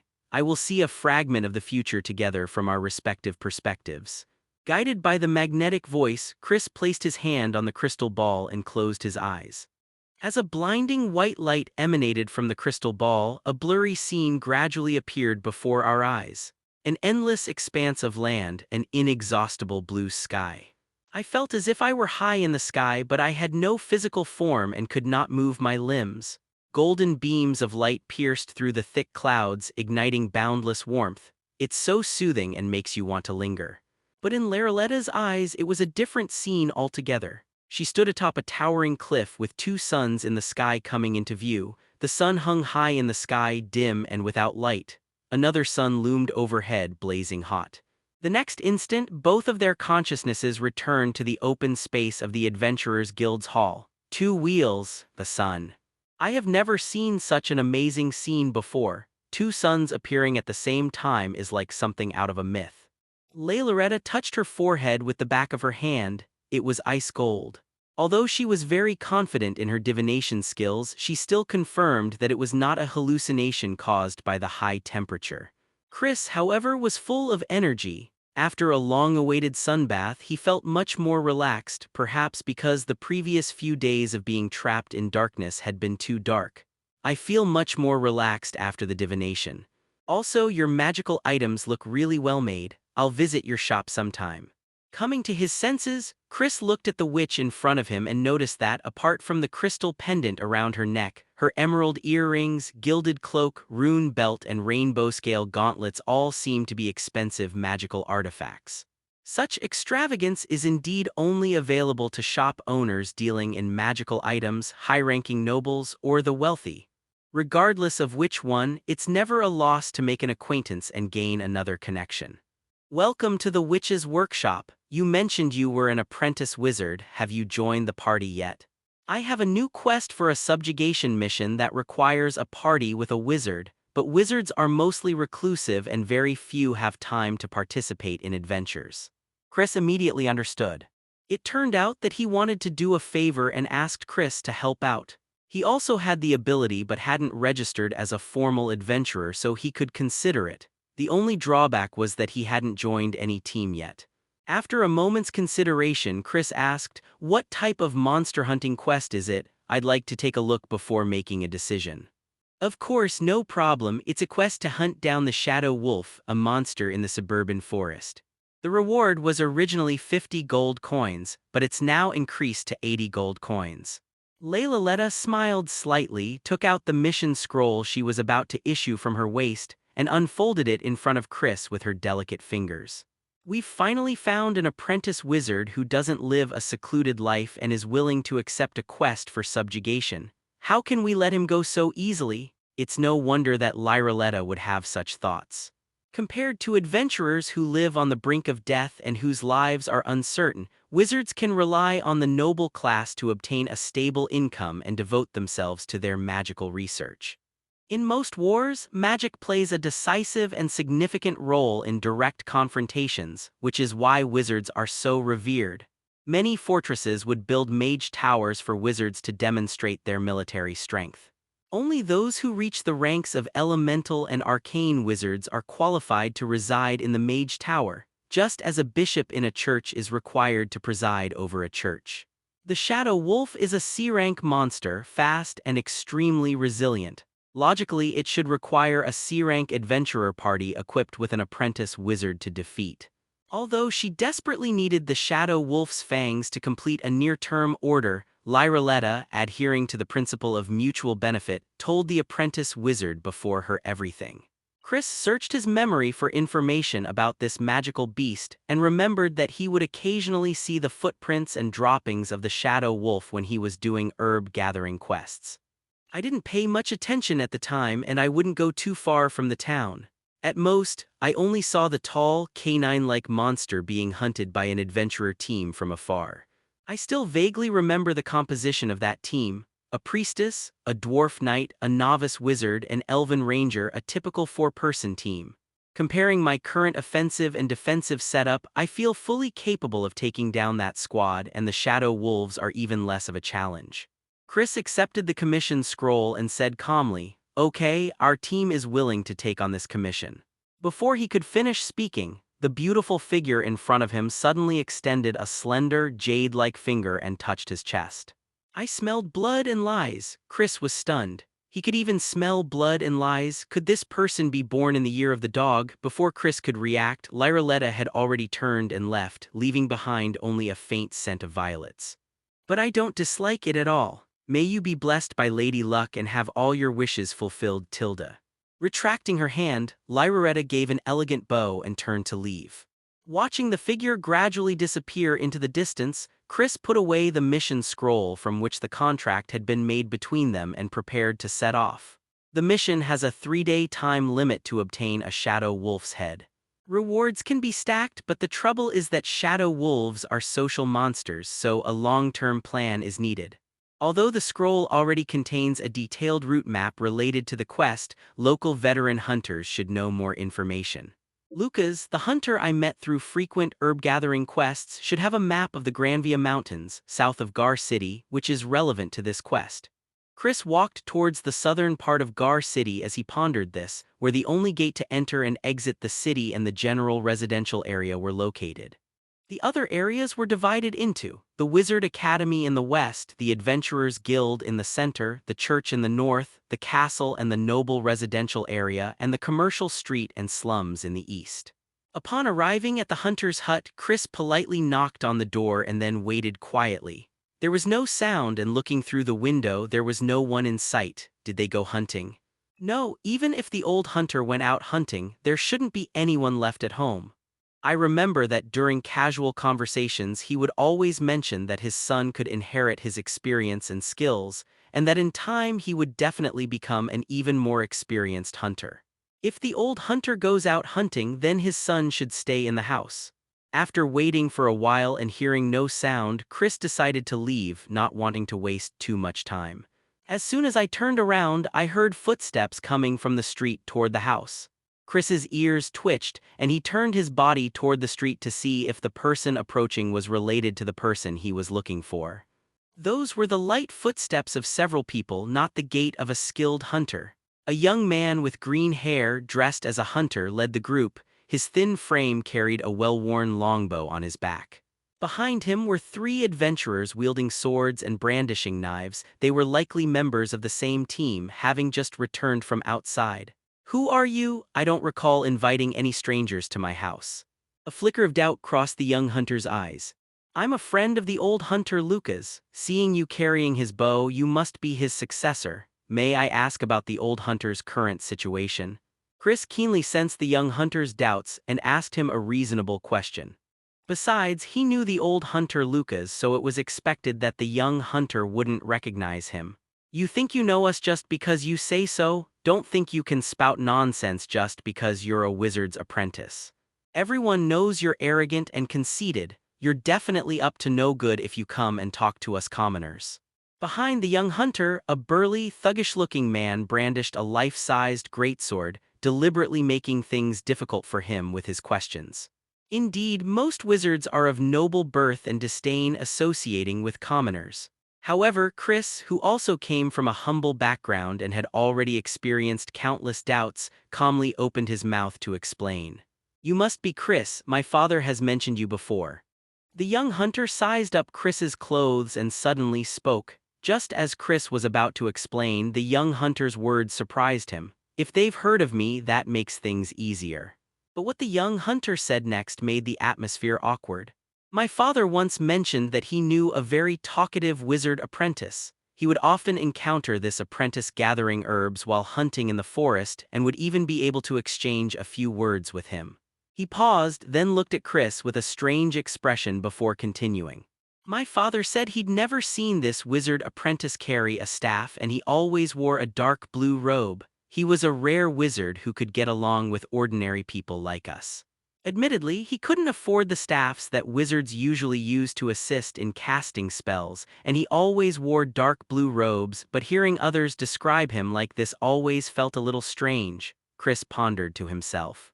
"I am the wizard apprentice your father spoke of, Chris." Chris nodded, tacitly acknowledging the image of himself described by the other person. "I am Lucas Greta. My father's approval of you doesn't mean my approval will." "State your purpose, Wizard of the Ivory Tower." The young hunter's doubts lessened somewhat, but his wariness remained. My team has received a quest to hunt monsters in the Granvia Mountains, and we'd like to borrow a map of the mountains from the old hunter first. After all, the depths of the forest are complex and teeming with various kinds of magical beasts. Seeing that the hunter Greta was overly wary, Chris offered a half-truthful explanation. There's no need to reveal everything, but it's still necessary to be reasonable and well-founded. You, a mere wizard apprentice, dare to form a team and venture into the Warcraft forest? Any team that recruits you must be blind. An untimely burst of laughter rang out. It was the great swordsman who had just spoken out with doubt. The danger level deep within the forests of the Granvia Mountains is indeed several levels higher than that of the outer areas, which is one of the main reasons why Chris could only gather herbs in the outer areas before. But the past is the past, and the present is the present. A person should be viewed with new eyes after 3 days of separation. If an ordinary wizard apprentice's combat strength in a team is roughly equivalent to half a team of D-rank adventurers composed of novices, then the direct strength of a trainee wizard is completely equivalent to a team of C-rank adventurers composed of skilled individuals. Moreover, Chris's true strength far surpasses that of an ordinary apprentice wizard. He is merely wearing an apprentice-level coat which makes him seem contemptible. He would never part with that coat, the deep blue robe that Viviana had painstakingly sewn by hand for 3 days and nights to celebrate becoming a wizard's apprentice. My companion's words may be harsh, but they are the truth. With your abilities, you'd better get away from him as soon as possible. Greta didn't exactly hate Chris, but she wasn't exactly welcoming either. So, following her companion's lead, she tried to dissuade this presumptuous wizard apprentice from leaving. Really? So, do you think I'm strong enough to go to the Granvia Mountains? Seeing the other party's repeated obstruction, Chris's face darkened, and he raised his hand to clench his fist and channel his magic to create a fireball spell. 3 crimson fireballs shot out and hovered in front of the wizard apprentice, reflecting the shocked expressions of the crowd. The intense heat of the fire seared the nerves of everyone present. Everyone fell silent, putting away their weapons and standing behind Greta. Greta secretly wiped a bead of sweat from her brow, relieved that she hadn't provoked the other party further. The great swordsman who had just made the provocative remarks looked disdainful, clearly wanting to say a few more sarcastic remarks. Before he could even speak, he was blasted backward by a small fireball that Chris casually detonated, lying quietly on the ground, motionless. While he wouldn't go so far as to kill someone in the city, Chris never wanted to waste his breath on fools. Upon seeing this, everyone lowered their heads, not daring to look directly at the power of the fireball. Even if you haven't eaten pork, you've seen pigs run. Although one may not be fond of wizards, the ability to judge the power of their magic is a lesson that must be deeply ingrained in the mind of every adventurer. Being able to identify such powerful battlefield weapons can often save one's life in a life-or-death situation, or at least allow one to die knowing why. The ability to unleash a single spell attack against a single target is a basic skill for wizard apprentices. However, the ability to unleash multiple spells simultaneously or to make spells attack multiple targets is a level that only novice and higher-level wizards with powerful magical abilities and high proficiency can reach.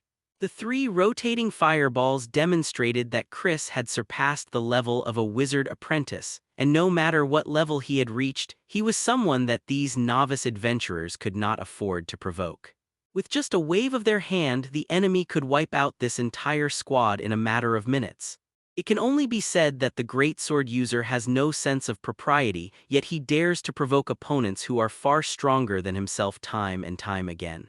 Greta quickly explained, "We misspoke earlier, we are very sorry. Of course you have the ability to travel to the Granvia Mountains." Seeing that Chris didn't make any further moves, Greta breathed a sigh of relief and continued speaking. "But my father is truly gone now. He died while hunting shadow wolves, returning to the embrace of the forest. With the experience and skill of an old hunter, how could he fall to a mere C-rank monster? I've even heard him boast about hunting down quite a few shadow wolves." Seeing that everyone still wanted to reason things out, Chris waved away the fireball in his hand and asked his question. "When necessary, it's more effective to persuade people with reason, especially when time is of the essence. You're right, father didn't die at the hands of the shadow wolves, otherwise he wouldn't have been mutilated beyond recognition, leaving only a skeleton. When the remains were recovered, the only thing that could identify him was this longbow. As the fireball dissipated, the young hunter finally breathed a sigh of relief, but then clenched his fists in frustration. The forests inside the Granvia Mountains are currently experiencing extremely unusual conditions. Even a seasoned hunter like my father perished there. I advise you not to approach them rashly in the near future. If you insist on going, for your father's sake, you can have this. But don't risk your life. Greta sighed, took a parchment from her bosom, and handed it to Chris. Chris casually opened it and found a detailed map of the Granvia Mountains written on parchment with detailed notes and shortcuts. Thank you for providing the map. If I have the opportunity, I will try to investigate the true cause of your father's death. Chris rolled up the map and put it in his pocket. He thanked him, waved goodbye, and turned to walk towards the south gate of the city. The young hunter shook his head, sighed, and led his squad, dragging the greatsword wielder into the house. Chris looked at the map as he arrived at the city gate, pondering his path into the Granvia Mountains, while also feeling somewhat wistful. It's unbelievable that the old hunter Lucas, who was chatting and laughing with me just a while ago, has collapsed in the forest. His family must be finding it even harder to accept this fact. Even experienced hunters can have accidents, so it seems we need to be extremely careful.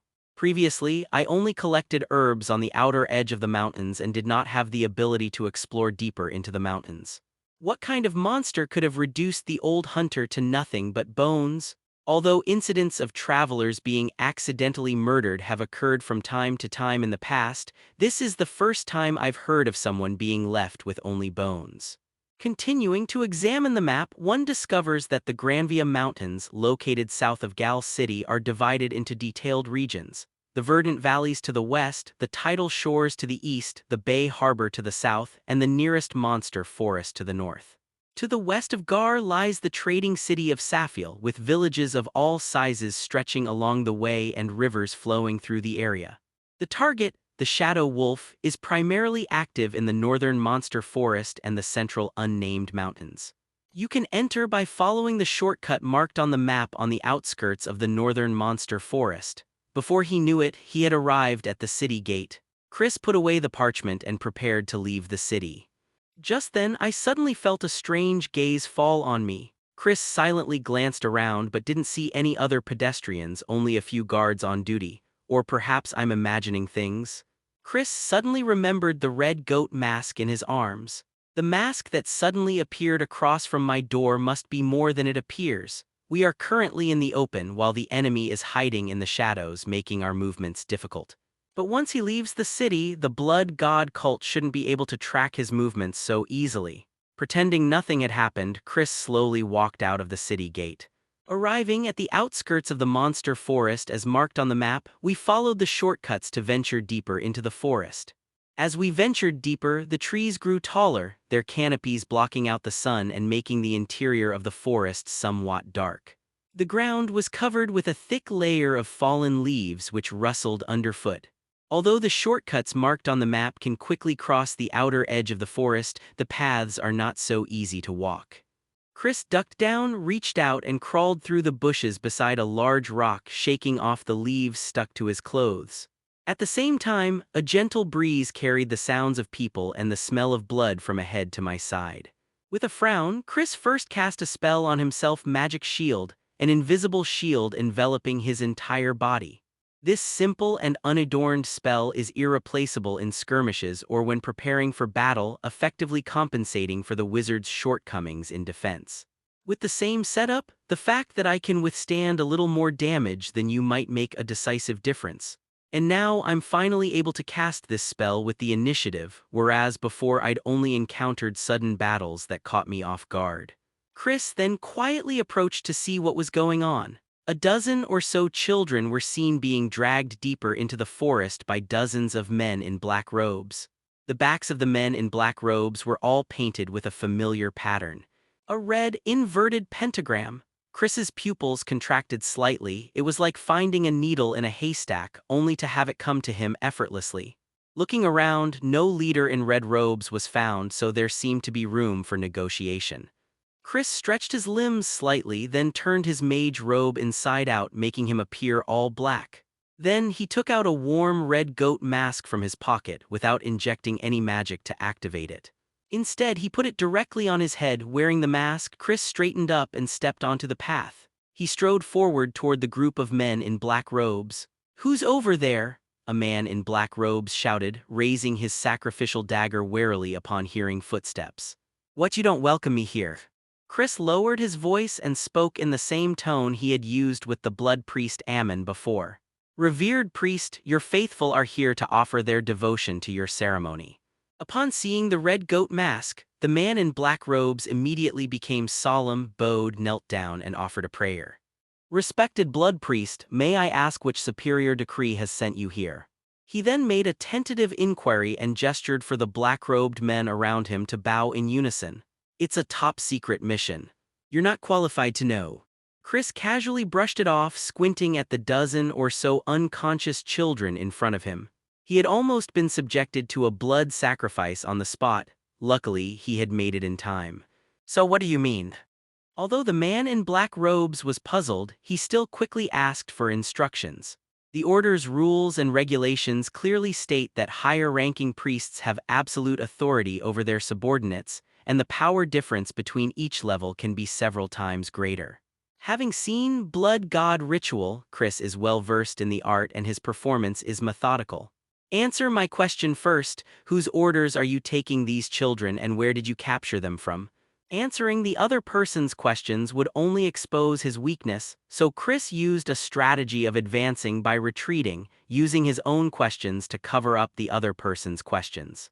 It's Lord Valak's will that we capture offerings within the city of Safiel and hold a blood sacrifice here to complete the pre-ritual sacrifice, the second step of the Holy Lord's Descent ceremony.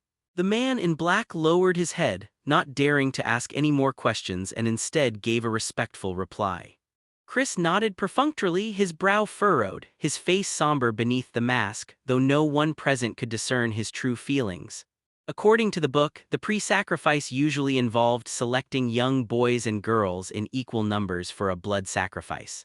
This form of sacrifice is merely a ritual preceding the formal ceremony. It has no practical effect or function. It is merely intended to satisfy the bloodlust of the members within the blood god cult.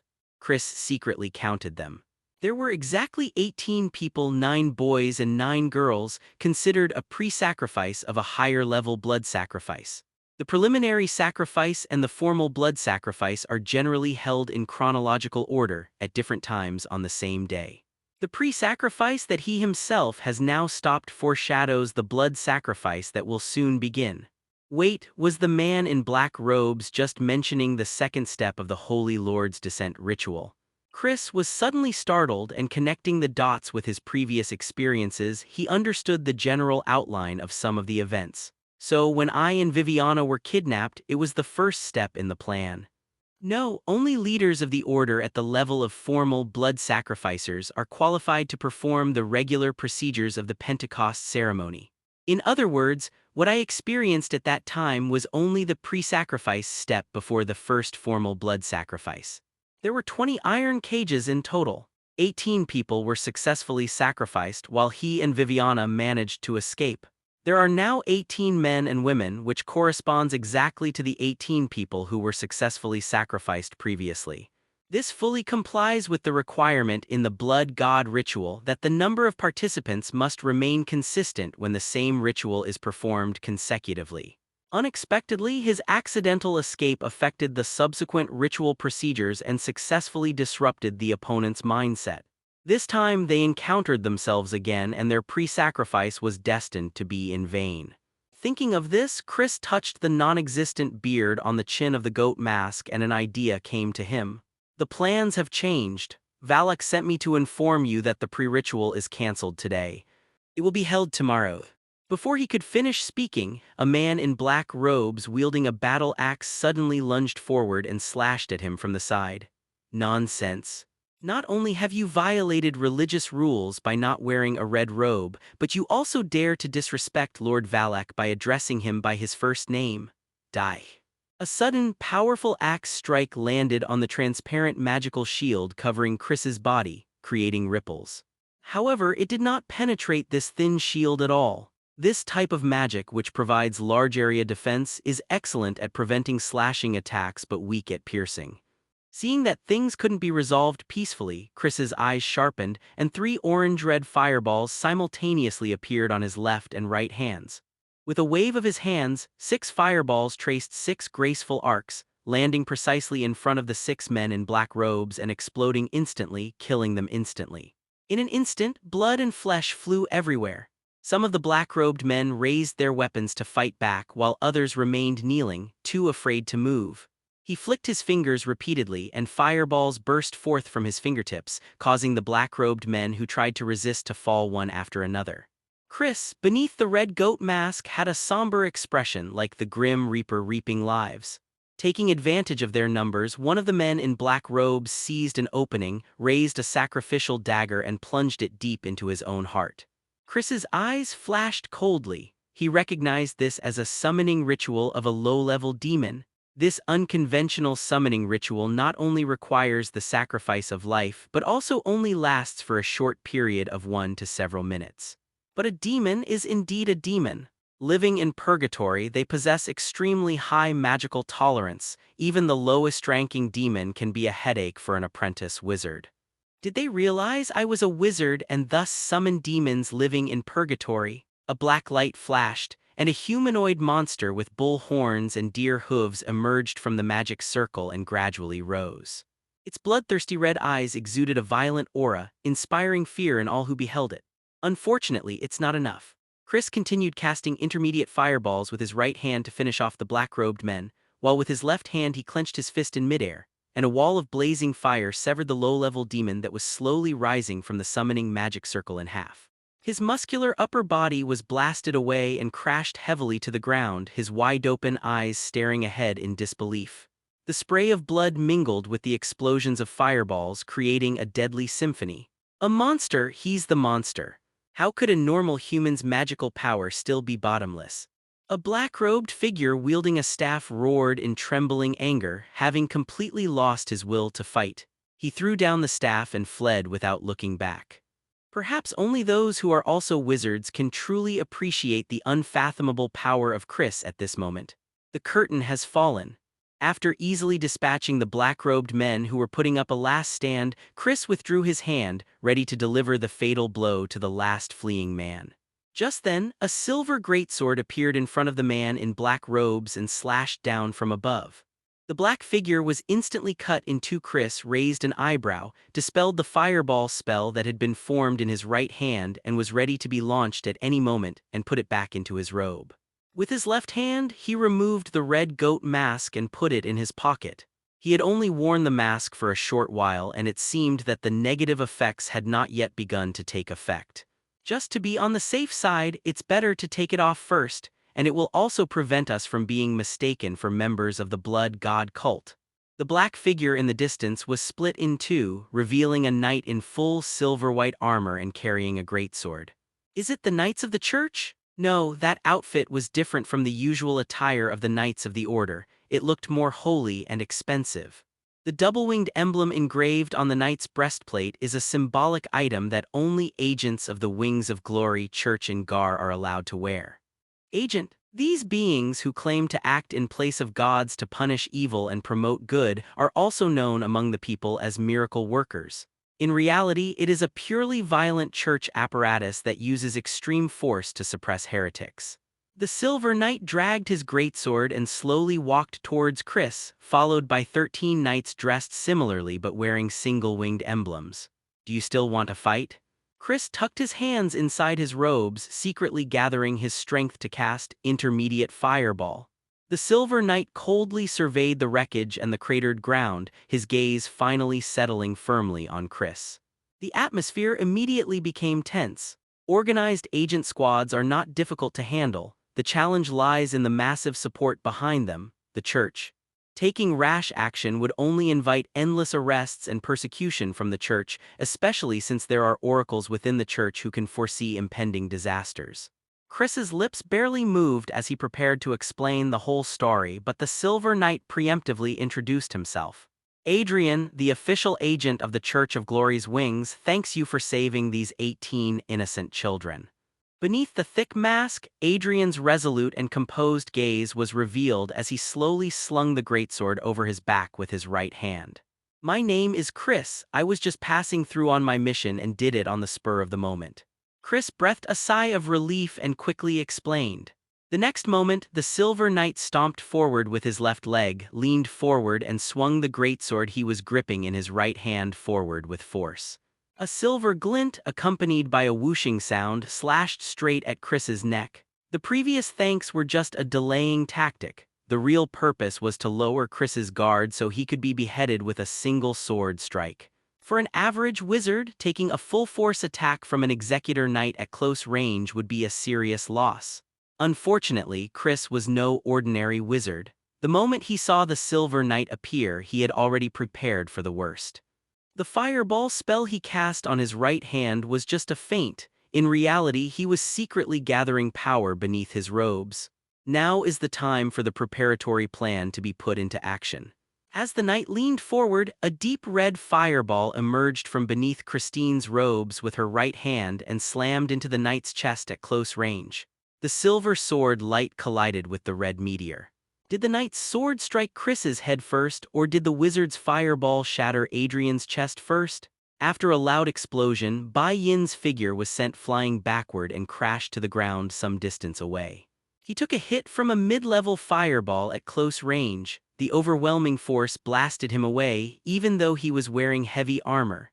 Chris was propelled backward by the blast's force and slid a short distance before coming to a steady stop on the ground.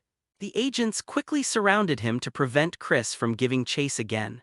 The healer in the party had begun praying, and under the glow of white light, Adrian rose to his feet once more. Chris calmly took 2 steps back, maintaining a safe distance, so he wasn't afraid anyone could break through the magical firepower suppression.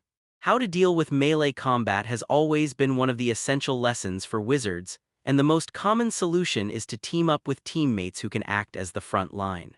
Another approach is to maintain a safe distance, ensuring that the magic is sufficient to cover its path, and to use various close-range spells.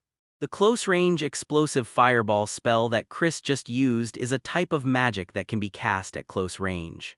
The fireball spell, constructed using the fire attribute magic of Breath of Fire, possesses extremely strong explosive power, sacrificing attack range in exchange for short-range burst power and penetrating force.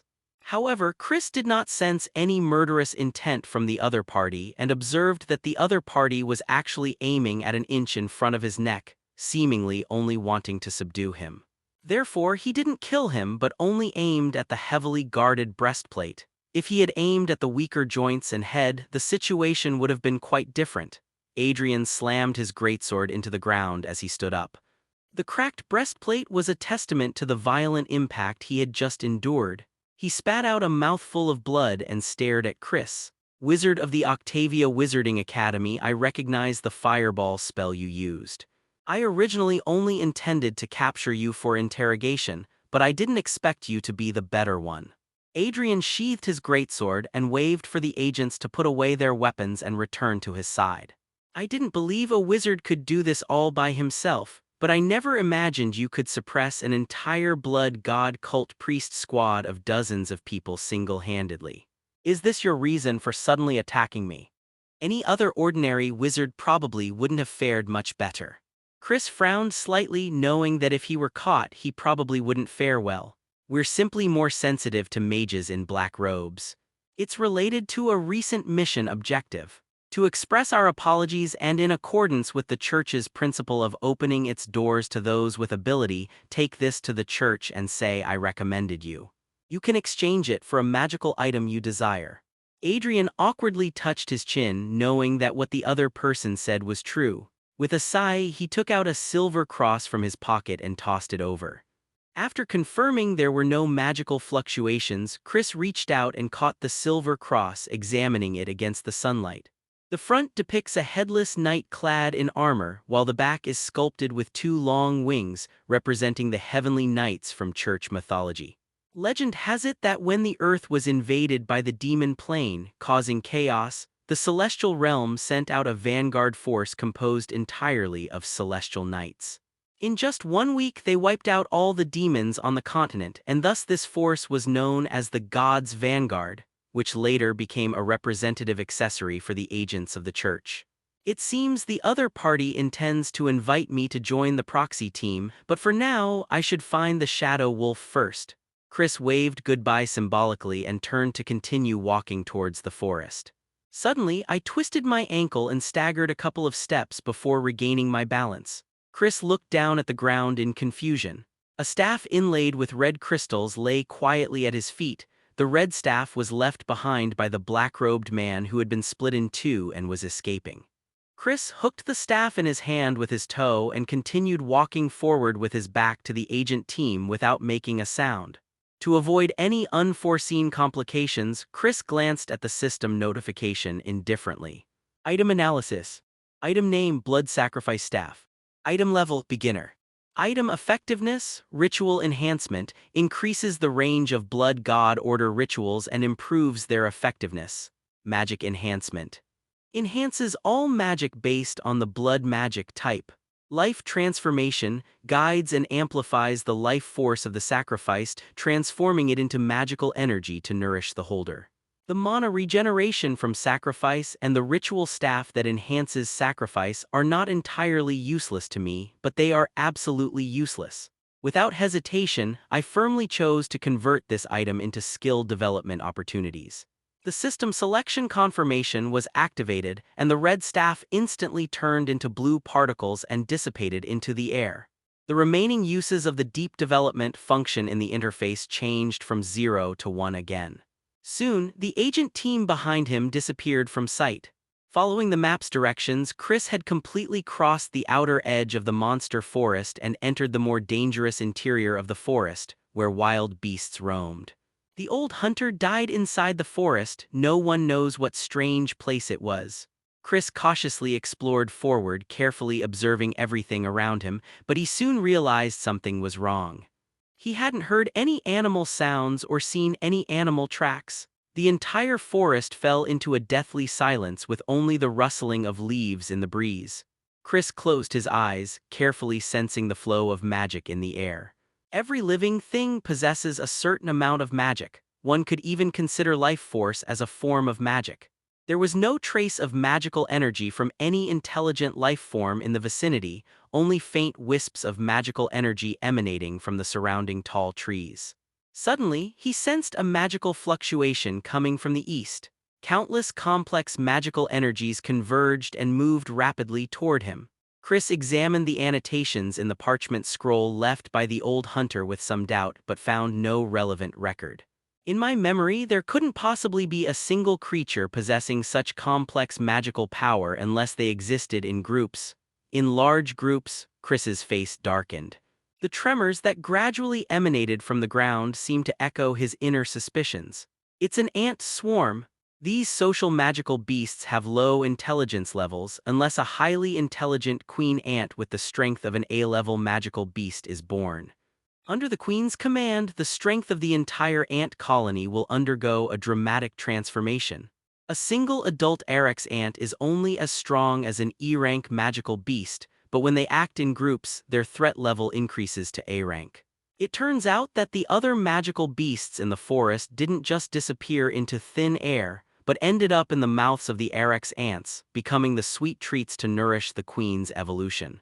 The ground trembled more and more violently, and a vast expanse of darkness began to appear faintly at the edge of Chris's vision.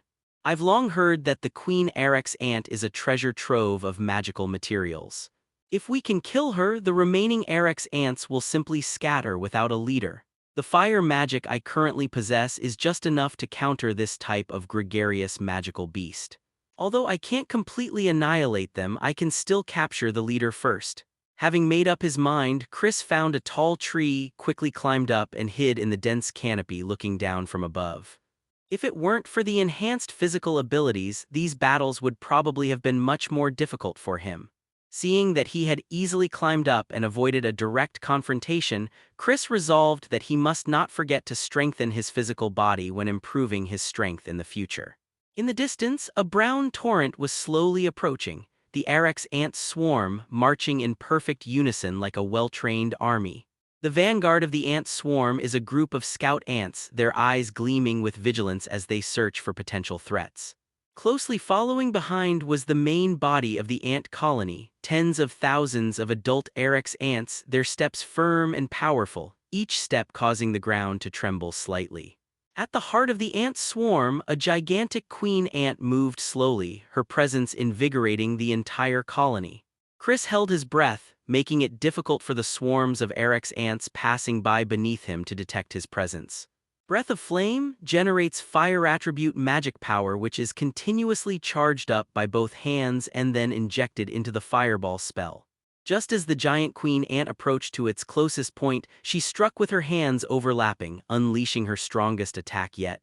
Two large, deep red fireballs unleashed from the medium fireball spell shot out from the left and right, simultaneously striking the queen ant's unsuspecting left and right cheeks. Boom.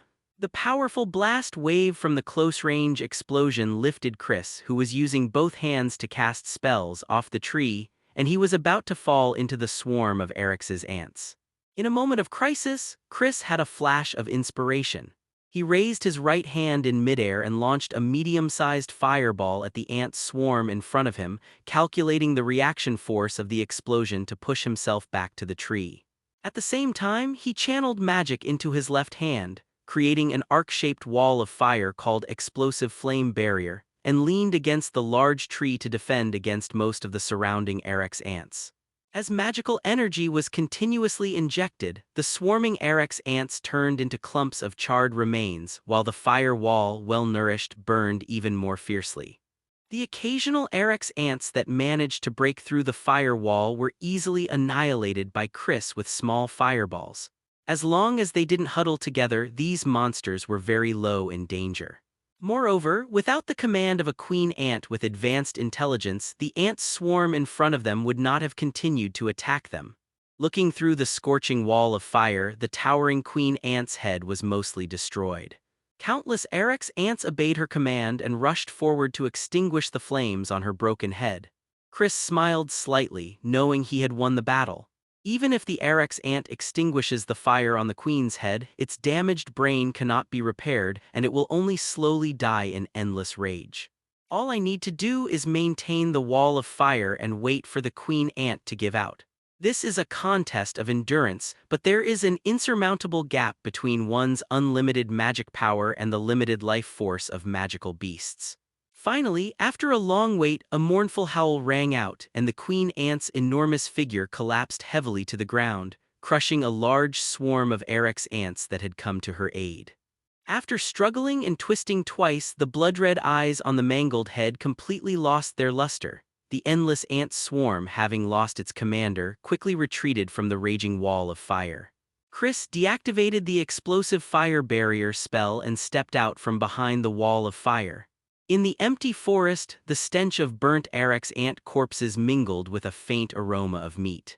Adjusting his breathing, a continuous stream of magic power transformed from flame breathing into fire attribute magic power, spreading throughout his limbs and bones, creating a warm, tingling sensation. A moment later, the temporarily constructed magic circuit was filled again. Without hesitation, two balls of deep red flames slammed into the neck and chest of Queen Eryx the ant once again. To avoid the old tradition of highly intelligent monsters faking their death, Chris would only approach them after confirming they were truly dead. As the explosion rang out, a massive Eryx queen ant head landed at Christine's feet, while the other side of her enormous body was blasted open with a huge bloody hole, revealing a heart that had stopped beating inside. Inexplicably, Chris felt he had mastered a new skill. By precisely controlling the blast radius of a fireball, he could accurately manipulate the parabolic trajectory of a target after the explosion. After sorting through the information, Chris tallied up the gains from the battle. First is the magical heart that enables this enormous size to move nimbly, the heart of Eryx, shaped like a fist-sized red gem that emits a warm glow. Secondly, there is the Eye of Eryx, which survived two full-force fireballs he had charged up on his head without breaking. It is a pair of transparent crystal eyes. Finally, there's this rather useless ability. Subtle magical control over the parabolic trajectory of a target after an explosion. Although Queen Eryx should have had some valuable materials on her body, they were all burned to ashes by the flames.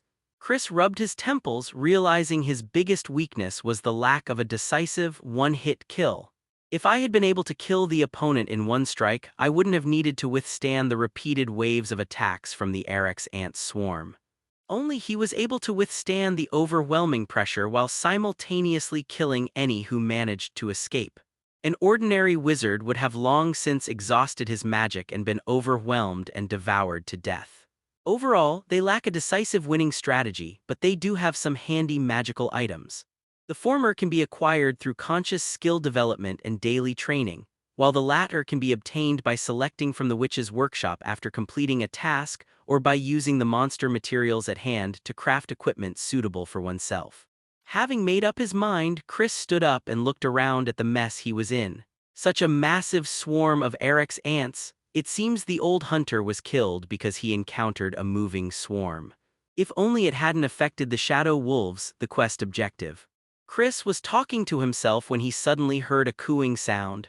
It turned out to be a pigeon. To be precise, it was an injured pigeon lying on the ground groaning.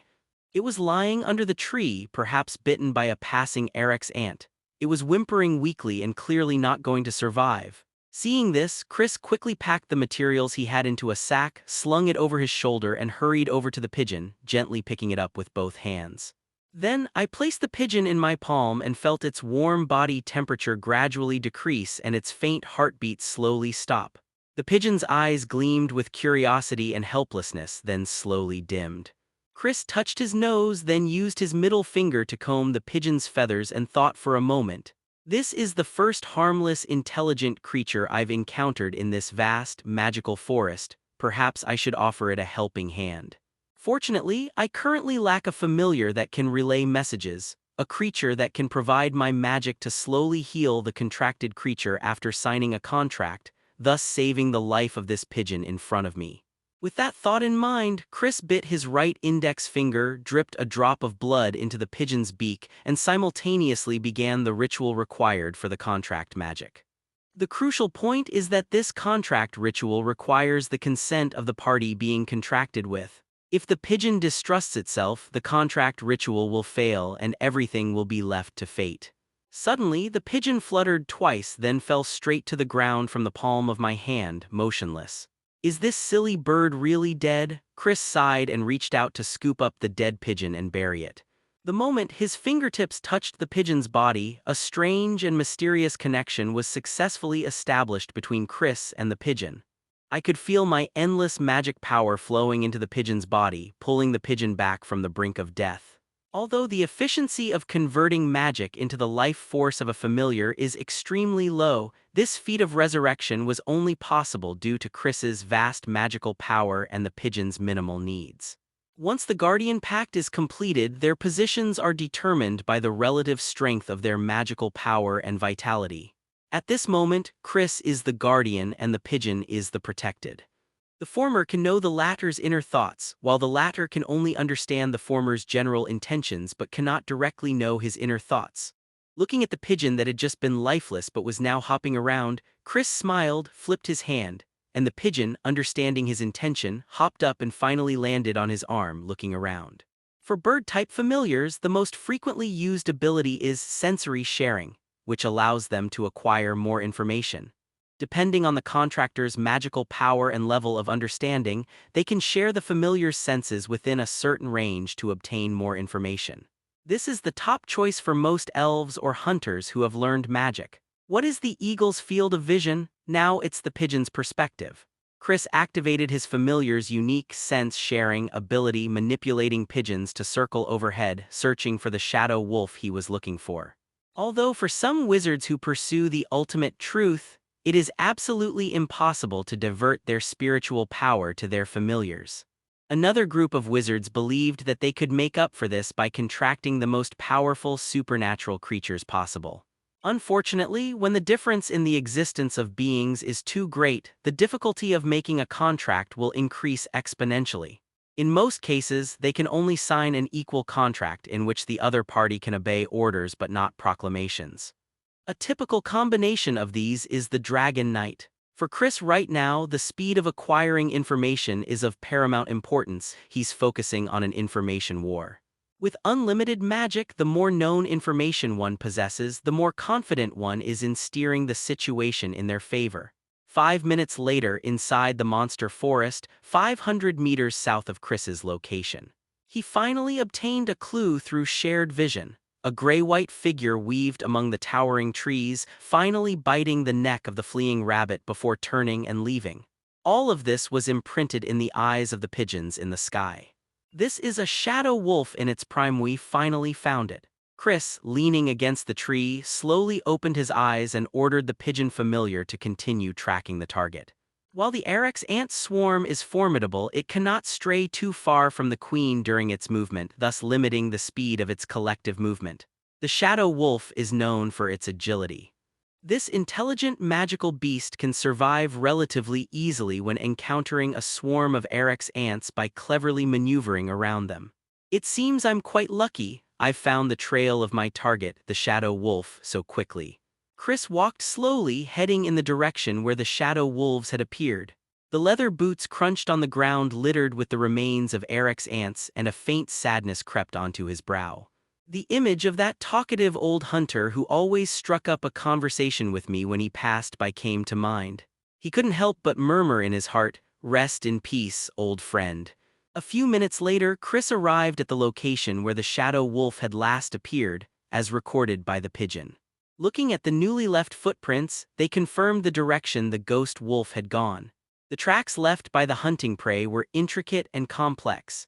Even Chris, who was not very knowledgeable about hunting, could clearly see that this was not the behavior of a single shadow wolf, but most likely a group hunting operation. Unlike Erex ants, shadow wolves, although they are pack monsters, do not rely excessively on the alpha wolf's command.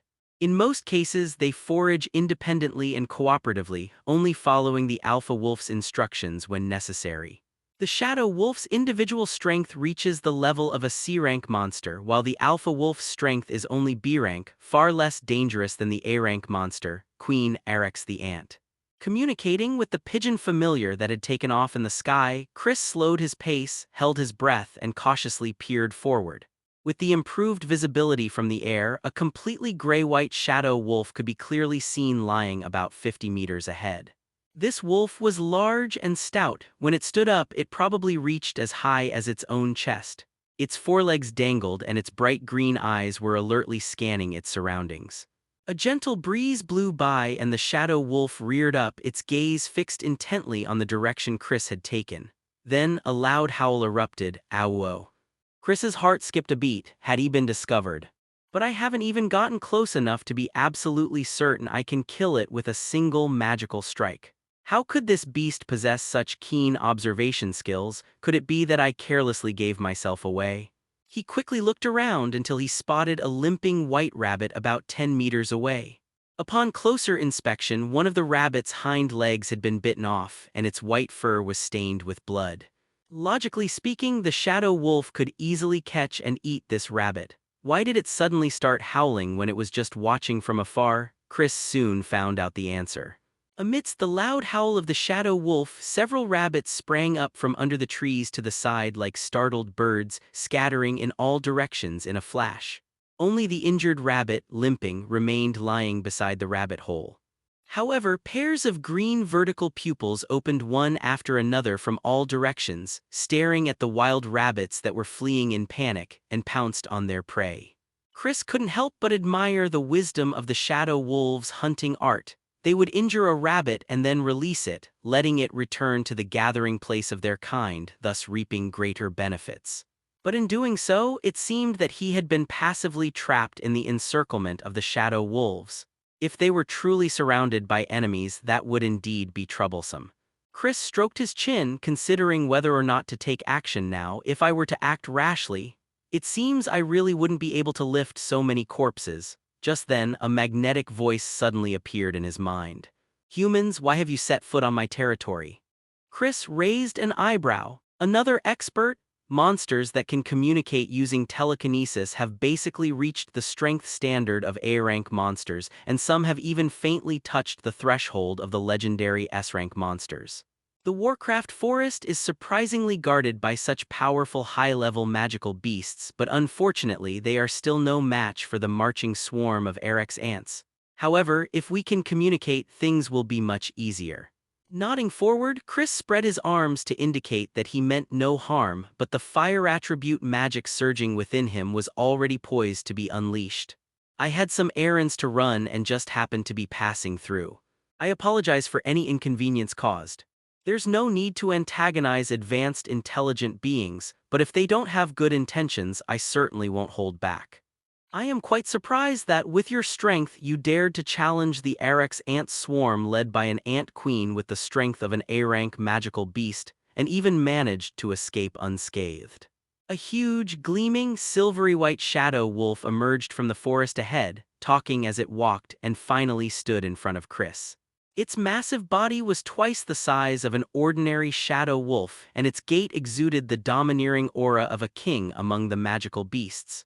This is a rare shadow wolf king. With the strength of top-tier magical beasts of rank A and above, coupled with a loyal wolf pack, they are enough to dominate the entire magical beast forest. What is the purpose of such a being choosing to appear at this time? Chris, unsure of the Wolf King's thoughts, calmly replied, "I am stronger than them, so they died, that's all." The Wolf King nodded in agreement. "Human, you are indeed very powerful, which is why I came to find you. You possess the courage to challenge the Arex ant swarm alone, the strength to kill the queen amidst the swarm, and the wisdom to retreat unscathed after accomplishing everything. I want to learn your power to make up for my own lack of evolution. Are you willing to sign a contract with me?"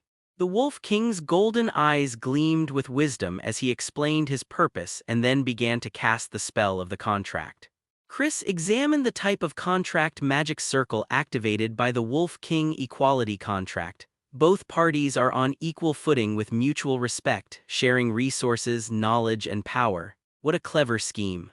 It defeated an opponent it couldn't defeat, yet it wants to be on equal footing with it. Truly a highly intelligent magical beast. Chris frowned slightly and said directly, "I cannot share status, knowledge, and power with you. We can only exchange some resources." "I agree to your terms. The contract is established. Please complete the final step of the magical ritual by sprinkling your blood." The Wolf King narrowed its eyes in a human-like manner. As long as the contract was signed on an equal footing and it gained the goodwill of a powerful being, it would not be a loss for it.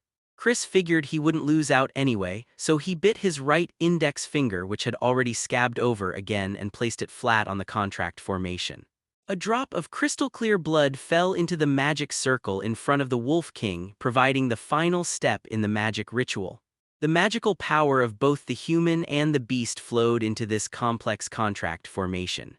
The Wolf King was confident that he could sign an equal contract with the human before him, but he overlooked the fact that the very existence of contract magic was inherently unequal.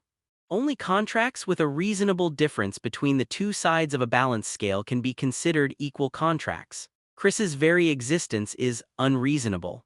After the Wolf King's magic stopped flowing into the contract circle, Chris's magic continued to flow into the contract circle endlessly. Before the Wolf King's terrified eyes, the equality contract magic circle, which had been operating stably, was forcibly reversed. As the endless torrent of magic flowed through it, the magic circle gradually adjusted its spell to adapt to this powerful force, forming a new contract. "Master-servant contract, how is this possible? Your magic has reached such a level." Amidst the Wolf King's incredulous expression, the magical ritual for the master-servant contract was successfully completed. The moment the contract was completed, the Wolf King also sensed the immense magical power emanating from Chris's body. A flame-like pattern appeared on its head, a mark left by the fire attribute magic surging within Chris's body. As wild magical beasts, the law of the jungle is ingrained in their instincts. When faced with beings far superior to themselves, all that remains in their eyes is reverence. The setting sun's rays filtered through the branches and leaves, scattering across the ground. The proud Wolf King lowered its haughty head and began its proclamation with utmost respect. "Born of the Dark Night, a Shadow Lord of the Shadow Clan Gundwin, I offer my sincerest respects to the being who has attained truth. Your servant awaits your command." A look of doubt flashed across Chris's face, and he nodded awkwardly. After all, this was the first time he had encountered such a situation. It turned out that the weight of life at the time of contract formation determined the nature of the relationship between the two parties, but most of the time the difference was not large enough. This makes things much more convenient. Not only do we have an extra free henchman, but we can also use it to help with the material gathering this time. Guanduin, the Shadow Wolf King, I'll call you Little Wen from now on. Although we formed a master-servant contract, I don't need your help for the time being, so you should stay in this monster forest and manage the wolf pack. Also, if it's convenient, I need some shadow wolf heads now, Chris added after a moment's thought. Now that they had formed a master-servant contract, Chris didn't hold back in making his demands. However, bringing the Wolf King back to the city would attract too much attention. Before uncovering the Blood God cult's plans, they needed to keep a low profile to avoid alerting them. The current priority is to increase our strength, while also investigating the Blood God cult's whereabouts in Gar City and eliminating the threat lurking in the shadows. What's more, this red goat mask was even pasted on the wall opposite my room early this morning, a blatant show of force. My lord, these are the heads of some shadow wolves who died due to accidents and old age. Do you think this is enough? Do you need to find more? Before long, the Wolf King gathered a dozen or so wolf heads, put them in a bag and carried the bag to Chris with small, quick steps, placing it down in front of him. The Wolf King's actions were surprisingly efficient. Chris had originally thought that obtaining the heads of his own kind would be difficult, but he didn't expect to collect all the materials needed for the mission so easily. As if sensing Chris's thoughts, the Wolf King circled the bag on the ground a few times before speaking slowly. In a race where only the fittest survive, if their remains can bring a better tomorrow to the group, then we will not resist burying them deep underground, where they will never see the light of day. As expected of the Wolf King who leads his clan, his ideological awareness is truly high. Chris paused for a moment, then slowly revealed his next idea. Little Wen, you did a great job. If you have the chance to collect magical items in the forest, try your best to keep them safe for me. However, you must not attack civilians unless they initiate the attack. No problem, your will is with the pack. The Wolf King obediently crouched at Christine's feet in response, its massive body forming a stark contrast with the tiny human figure. Chris reached out and grabbed the edge of the bag containing a large number of shadow wolf heads, lifting it with some difficulty. He thought to himself that if he had the chance, he must first obtain an expensive dimensional bag that could store many items in another dimension. The Wolf King, understanding perfectly, lowered his shoulders, hoisted the bag onto his back, and automatically took on the role of porter. Just as he was about to have the Wolf King send him and the quest materials back to the vicinity of Gar City, a sense of unease that had been lingering in his mind lately resurfaced. I just escaped a pre-sacrificial ceremony from the Blood God cult yesterday, and today I've run into a second one. Why do I always seem to encounter these coincidences? Just then, a slight pain like a needle P***** K came from my right wrist. He hurriedly reached out his right hand, rolled up his sleeve, and saw that the once hideous scar had healed, leaving only a smooth, fair patch of skin. Is this a notification that something unusual is happening? Having abandoned the idea of searching for the abnormality in his wrist, Chris recalled the record in the Blood God's ritual that he had read last night. The time and location between the pre-sacrifice and the formal blood sacrifice should not be too far apart so as not to overlook one or the other. So, it's possible that a formal blood sacrifice will be held near the site of the pre-sacrifice I stopped today, or even soon. If their blood sacrifice ritual was not successfully completed yesterday, then they only need to use 20 sacrifices in today's pre-sacrifice. However, the number of sacrifices in the pre-sacrifice that I prevented today was 18, and the rules and procedures of the pre-sacrifice were strictly in accordance with the Blood God ritual. This also proves from the opposite perspective that the cult successfully held a formal blood sacrifice ceremony shortly after I escaped yesterday. Chris felt inexplicably irritated at the thought that such a sacrificial ritual would be performed again today. He first looked at the setting sun, then at the Wolf King, and asked, Little Wen, as the leader of the Shadow Wolf Pack, how many shadow wolves can you currently command? After a moment's thought, the Wolf King replied in detail. If we're making temporary deployments, there are approximately 300 adult shadow wolves and 500 juvenile shadow wolves in the vicinity. They're available as needed. As animals with a strong sense of territory, wolves have been able to dominate the Warcraft forest for so long thanks in no small part to their strong group cohesion. In the Warcraft forest, when the howl of a shadow wolf is heard, at least 3 shadow wolves will follow nearby and exchange information at any time through the howl. This is one of the important reasons why the shadow wolf pack is able to avoid being killed by the Erex ant swarm. Then call them all up, we're taking action tonight. If it succeeds, I'll treat you all to a feast. Chris pulled out the blood god ritual from his pocket, carefully reviewed it again to confirm, and at the same time gave instructions. Have your men search for people and places wearing black robes, behaving suspiciously, acting in groups, and with a strong smell of blood. Inform me immediately upon finding them. After listening, the Wolf King silently ran to a small hill, raised its proud head, and let out a loud and long howl, "Awuo." The de facto ruler of the Warcraft forest issued a long-awaited mobilization order. Countless gray-white figures weaved through the trees, surging in from all directions. Their king came to pay homage. The last ray of sunlight disappeared into the horizon and night fell. The pitch-black sky served as their best camouflage, and streaks of gray-white figures spread out in a network centered on the interior of the monster forest. Messenger of the night, apostle of shadows, walks the path of hunting down prey. Chris rode on the Wolf King's broad back and closed the ancient animal skin book in his hands. A blood-red image gradually formed in my mind from dots to lines. After a long pause, he let out a long breath and announced his next destination: go to Gar. If my deduction is correct, the location of the first sacrifice must form a straight line with the location of the second sacrifice. 2 points make a line. The locations of the first and second pre-sacrifices will also form a straight line, parallel to the line above. In other words, by simply following the route derived from the 2 pre-sacrifice sites and exploring inwards or outwards in parallel, the location of this blood sacrifice can be found in the shortest amount of time. With his left hand, he swiftly pulled out a parchment scroll from his pocket, containing a map of the area near the Granvia Mountains left by the old hunter. With his right hand, he held up a small fireball emitting a faint red glow, illuminating the silence of the night sky. Just as I expected, the straight line connecting the 2 points was tangent to the edge of the city of Gal. As the deductions were confirmed step by step, Chris quickly issued his new instructions to the Wolf King. Inform your men to flank us from both sides along our current direction of advance. Report any sightings immediately, but do not alert the other side. Nodding slightly, the Wolf King stopped its run, leaped onto a large rock to the side, and let out a series of rapid, low howls. Soon, similar howls gradually echoed from the darkness not far away, one after another.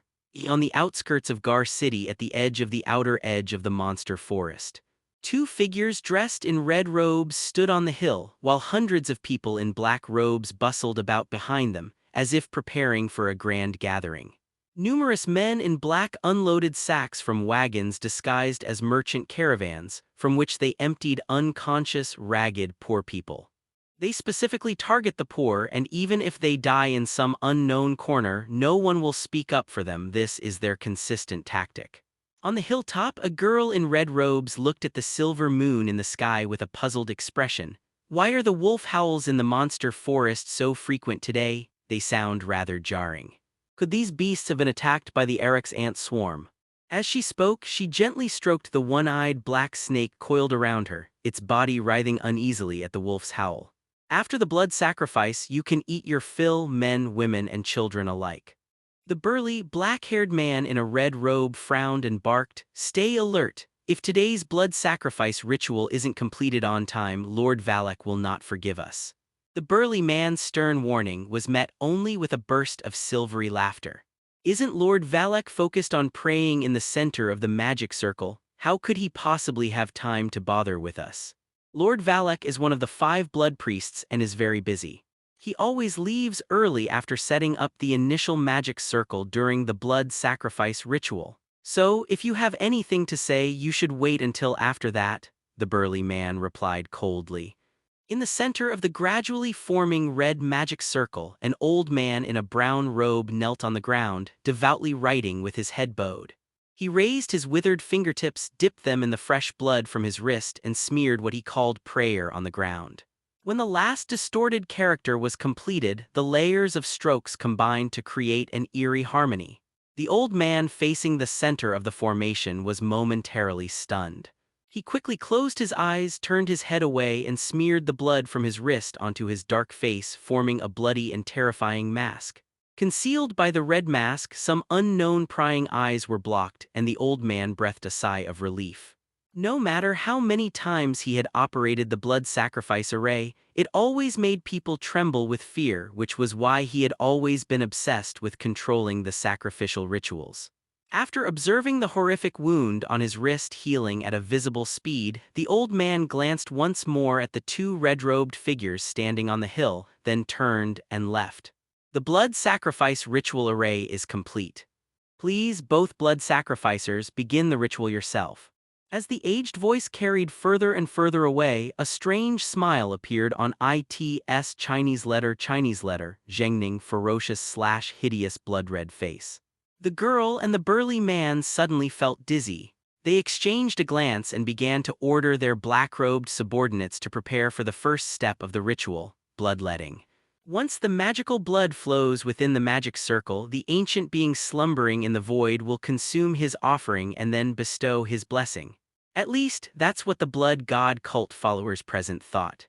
A burly, black-robed follower raised a giant axe high, about to bring it down on the neck of a sallow-faced, emaciated little girl. A strong wind reveals the strength of the grass, and a firelight in the darkness is all the more striking. Unlike the torches carried by the black-robed man, a bright red light shot out from the dark forest in the distance, as swift as a shooting star. Before the black-robed believer wielding the giant axe could react, the fireball exploded in his chest, sending blood and flesh flying and scattering like a rain of flowers. An arm gripping a giant axe slammed down precisely in front of the two red-robed figures, demonstrating an incredibly precise and subtle manipulation of magical power. I never expected to encounter such a powerful wizard in the monster forest next to this small city of Gar, and he's even using the commoner's fireball spell that everyone avoids. Interesting.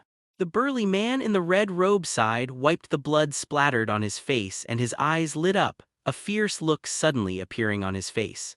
Whoever comes to interfere, daring to ruin the blood god cult's plans, will only face death. As the red magic circle patterns on the back of his hand flickered, the burly man's size increased by 3/10, and his fierce and malevolent aura intensified. This is the ability he gained after becoming a blood priest under the blessing of the blood god. Bloodlust and frenzy, which can greatly enhance his physical attributes for a short period of time. Combined with his original mastery of the berserker class, its power is multiplied. The burly man took 2 steps forward, pulled out the giant axe embedded in the ground, and then stomped his right foot on the ground, launching himself forward at lightning speed. He understood that if the distance was increased, the chances of melee classes winning against ranged classes like wizards would drop sharply. Therefore, to increase the chances of winning, we must rush over and kill this ignorant and ungrateful wizard as quickly as possible, or at least disrupt his formation. Just as he had calculated the distance and was about to leap up and kill the wizard with one blow, he hesitated for a second and suppressed the urge to jump. A massive wolf's head emerged from the darkness, its 2 golden vertical pupils glaring down at the tiny figure before it. The king of the Warcraft forest has arrived, the Shadow Wolf King. How could it be here? The burly man in red robes was enveloped by the Wolf King's almost tangible killing intent, and slowly took 2 steps back. Don't forget your objective, take out the wizard behind the Wolf King first and I'll cover you. Seeing her companions being hindered, the girl in the red robe took the one-eyed serpent coiled around her body and threw it forward, silently chanting a spell. A pentagram pattern formed by countless drops of blood suddenly appeared on his forehead, emitting an unusual red light. Almost at the same time, the same mark appeared on the forehead of the one-eyed serpent. This is the ability she gained from the blood god's blessing after becoming a blood priestess. the ability to tame monsters with blood, which maximizes the potential of the tamed monsters and allows her to use their abilities to nourish herself. As crimson magic was gradually injected, the one-eyed serpent's body swelled, growing larger as it crawled forward. By the time it reached the burly man, it had transformed into a giant python, its size even slightly exceeding that of the Wolf King. Seeing that he had helpers who could hold off the Wolf King, the big man did not hesitate and unleashed his full bloodthirsty berserk power to charge behind the Wolf King. The Wolf King was locked in battle with the attacking one-eyed giant python, and then the howling of wolves echoed throughout the black-robed camp.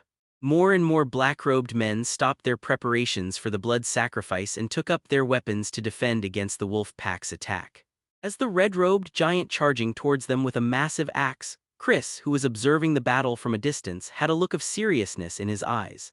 I've defeated blood ritual master-level opponents before, but back then I had the advantage of surprise attacks by exploiting line of sight and using high-frequency attacks to give them no chance to retaliate. At the time, the opponent was a blood priest who used magic. As long as he was not given any openings to cast spells, he could be completely suppressed and defeated. However, the current opponent is a melee berserker with an innate and keen sense of danger. Moreover, he uses magic that enhances his physical abilities, so if I use ordinary attack magic, he will easily dodge it. As the saying goes, one should strike while the iron is hot, but the momentum will wane on the second attempt and be exhausted on the third. The best approach right now is to focus on defense and wait for the opponent to reveal a weakness. Having made up his mind, Chris raised his hands and made a grasping motion, simultaneously creating 2 layers of explosive flame barrier spells along the path of the charging giant. The next moment, 2 blazing walls of fire instantly coalesced and crossed in front of him, blocking the red-robed giant's head-on strike with his massive axe. Chinese letter, Chinese letter, Chinese letter, Chinese letter. Countless sparks collided with the giant axe, triggering a series of violent explosions.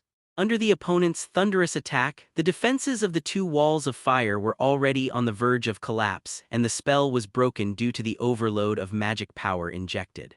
The 2 overburdened old spells immediately dissipated, and new spells were formed again in Chris's hands. The burly man, having missed his first attack, retreated rapidly to dodge a series of exploding fireballs, then pushed off with all his might and charged toward Chris's vulnerable left side, where Chris had not yet deployed his defenses. This is a seasoned warrior, his timing for both attack and retreat is impeccable, Chris thought to himself. If you're a veteran, then you should change your tactics. Looking at the burly man so close to him, Chris's eyes sharpened. He kept the spell on his left hand unchanged but quietly changed the spell on his right hand to a fireball. On the left, the burly man had already torn off his red robe, revealing his strong muscles. His eyes were fixed on Chris's every move and he raised his giant axe as if to chop. As expected, a wall of fire was erected between the two, blocking the burly man's path of attack. However, the burly man, undeterred, leaped over the wall of fire, preparing to launch a fatal blow at Chris from above. It turns out that the feint attack was just a bluff, designed to bait out Christine's defensive skills, thus preventing him from reacting in time to the attack coming from above. Even if he reacted and defended, the remaining layer of firewall would not be able to completely withstand the impact of the giant axe, and he would be severely injured. The burly man who had scaled the wall of fire saw Chris making no defensive move and laughed loudly. "Ha! Is it fear that prevents you from accurately assessing the situation? Damn wizard." No wonder the big man made such a judgment. Any wizard would be in great danger if he were to be approached by a melee class. If he made a wrong choice, it would lead to irreparable consequences. Even if you were that wizard, after being tricked into using a defensive skill, you wouldn't be able to calmly and clearly judge where your opponent's next attack would come from. The scales of victory will tip in your favor. That's exactly what the Han Dynasty thought, until he saw the massive fireball hurtling towards him. Since we can't predict the opponent's next move, we should launch a counteroffensive while the opponent attacks. The arc-shaped wall of fire that was just deployed was a product of a counter-strategy. Firstly, it can prevent the opponent's feint from turning into a real attack. Although confronting a wizard head-on is not a wise choice and some people may want to challenge magic with their own bodies, it's better to be prepared. Secondly, it blocks the opponent's line of sight, making it difficult for them to realize that the spell on your other hand has been transformed into an offensive magic, thus confusing the opponent's intentions and achieving a clever deception. Thirdly, it can restrict the opponent's offensive rhythm. When it is most difficult to break through from the front, attacking from the left or right is not the shortest distance. And when the opponent is anxious to finish you off as quickly as possible, the only option is to launch a surprise attack from above, taking advantage of the opponent's desire for a quick victory and luring them into a trap. Faced with the sudden fireball, the burly man in midair had no time to dodge and could only hastily block it with his giant axe. Boom! The burly man's body was tossed high into the air like a kite on a string, tracing a perfect parabola before crashing into a thick tree trunk in the distance. Chris, however, did not rush to finish off the opponent. Instead, he slowly took 2 steps back, secretly gathering his strength and observing the situation. Having been a seasoned gamer and mechanic designer in his previous life, he knew that the enemy was at their strongest not when they were at full health, but when they were low on health. At this point, enemies will not only use various new forms and special moves, but players will also often get killed on their first encounter due to overconfidence. A cornered beast struggle is the most deadly. In the distance, the burly man who had crashed into a tree trunk and fallen to the ground was covered in blood. The battle axe in his hand had completed its final mission in the instant it blocked the fireball, shattering into pieces. Suddenly, a thick, viscous stench of blood began to permeate the air. The lifeless giant suddenly stood up straight, the blood spreading across his body, forming eerie patterns that climbed up his limbs. The body, which was originally covered in blood, now looked like a marionette, with the blood-red patterns gradually spreading and forming a distorted pattern. At the same time, a pentagram magic circle appeared on its forehead, the back of its left and right hands, and its left and right knees. The 5 magic circles are interconnected by red circuits linked by blood. It forms a larger blood-red pentagram. The 5 magic arrays on the pale-faced giant lit up one after another, and his aura surged accordingly, with a chilling light flashing on the bewitching red patterns. As expected, we've entered the second stage. Hopefully we won't gain any strange new abilities, Chris muttered to himself. At this moment, although the burly man's aura continued to increase, his rationality was constantly slipping away and the whites of his eyes were gradually widening. However, a killing intent was firmly locked onto Chris in the distance, and it seemed that he would not be able to voluntarily withdraw from this state before killing his target. While maintaining his distance, Chris gathered fire in his hand and tentatively threw a fireball towards the burly man's location. The burning fireball flew rapidly toward the burly man who stood motionless. At this moment, he was unarmed and had no means to directly block the fireball. If he were to be touched by this fireball, he would either die or be maimed. However, just as the fireball touched the hem of his clothes, the burly man swayed, folding his body at an incredible 90-degree angle to narrowly avoid the attack. Chris, watching from afar, suddenly narrowed his eyes upon seeing this. The burly man's actions were less a prediction of the fireball's trajectory and more like the instinctive reaction of a wild beast sensing danger. If the giant still retained human thought, then various tactics could be used to disrupt his mind before delivering a fatal blow.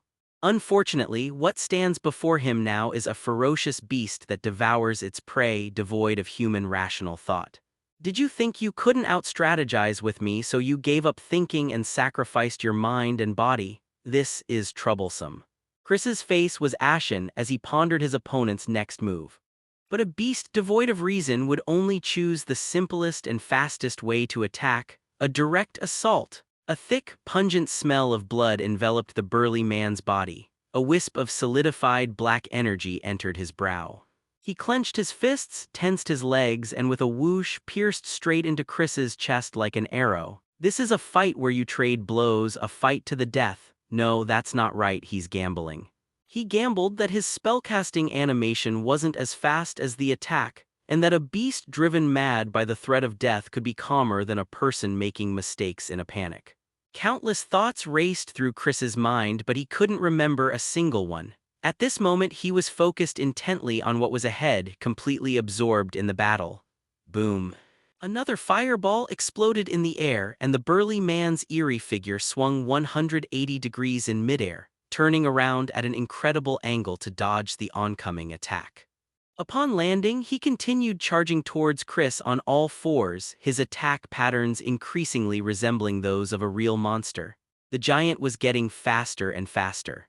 Chris threw several fireballs in succession, but they only slightly hindered the giant's progress and could not cause any real damage.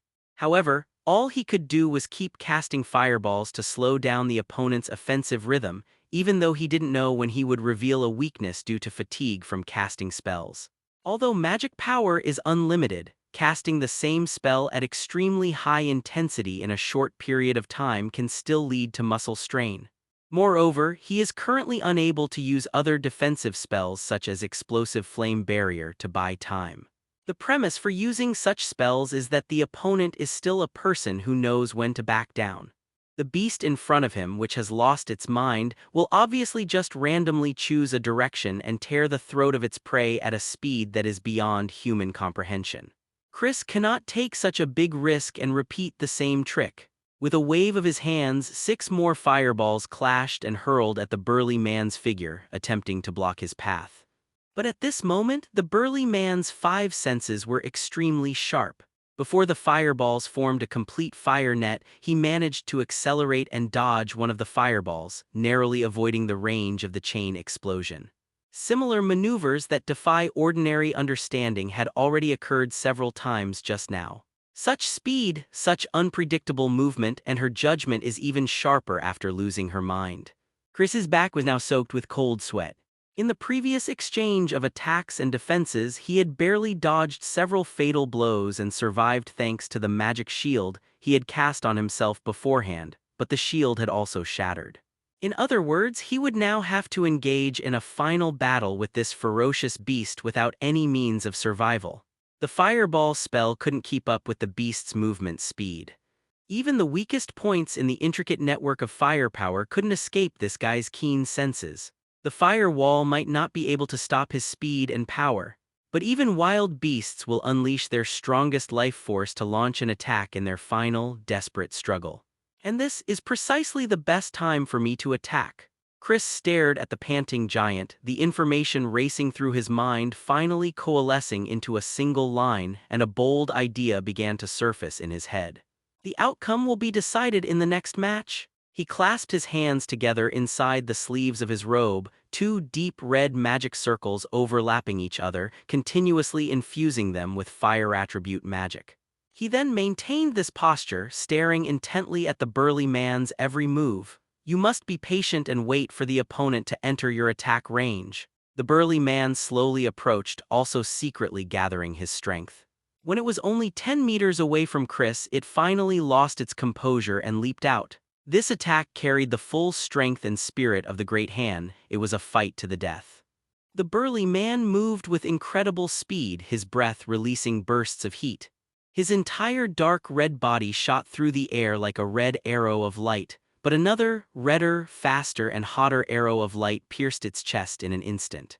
With a final, lingering question before his death, the burly man's heavy body crashed to the ground, sending swirling leaves flying everywhere. Red blood flowed continuously from the empty chest cavity, emitting a strong, pungent smell. It couldn't understand how the human in front of it could kill it without any obvious action, and it didn't even have a chance to fight back before it died. Seeing that the big man's life force was completely gone, Chris no longer controlled his breathing speed and frequency and breathed in the fresh air deeply. The move I just made was earth-shattering, but it also consumed all of my temporary fire attribute magic power. Only such explosive magic power could create such a swift and fierce skill. Chris was able to execute such a sophisticated combination technique thanks to his current proficiency in using the fireball spell and his refined control over the flow of magic. This move was a unique technique developed on the spot to fight a powerful enemy. Looking at the burly man he had defeated, Chris savored the skill he had acquired by chance. When casting the 3 fireballs of intermediate fireball, use 2 smaller fireballs to explode in sequence to provide 2 stages of acceleration, and then detonate the 3rd smaller fireball just before it hits the target, generating a huge amount of energy to instantly penetrate the target. Chris walked toward the now cold corpse of the burly man, and a burst of fire shot out from his left hand, completely pulverizing the horrifying body. There's no need to talk about martial ethics, oh wait, I mean legal ethics when dealing with humanoid monsters. Such a powerful and explosive magic spell cannot be used continuously. It requires consuming all the magical power generated by Breath of Flame to activate it once. It takes half an hour to recover to full usability, so it can be considered a trump card technique for a single battle.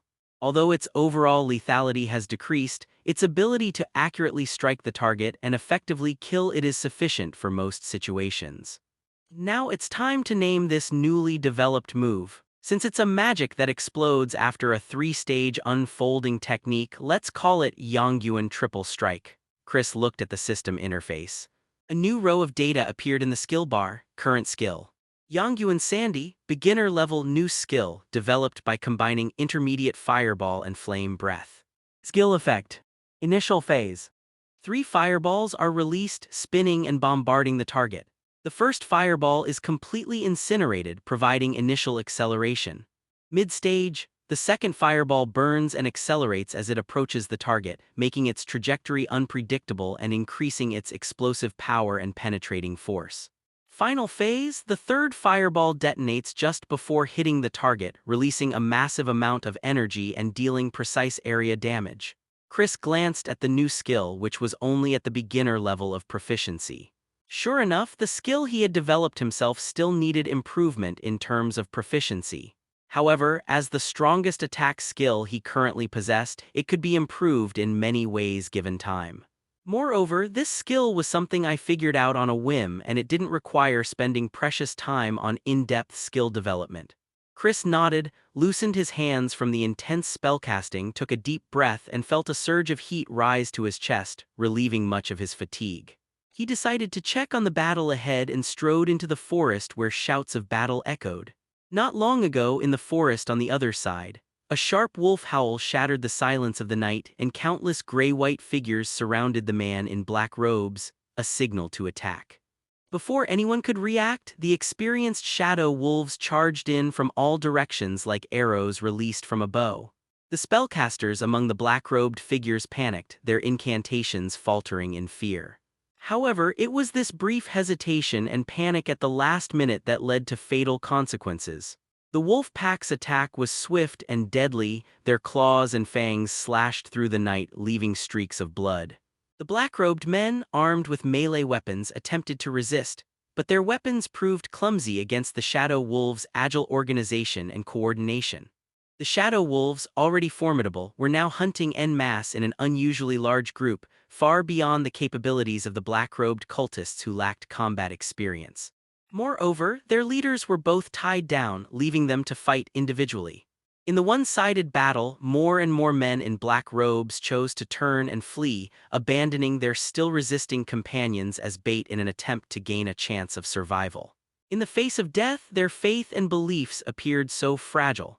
Their methods might work against a small, disorganized pack of wolves, but the same approach against this army-like pack would only lead to their demise even faster. Some of the men in black robes managed to escape the wolf pack's encirclement. Behind them, the shadowy wolves, like ghosts in the night, relentlessly pursued and killed them one by one in their familiar territory.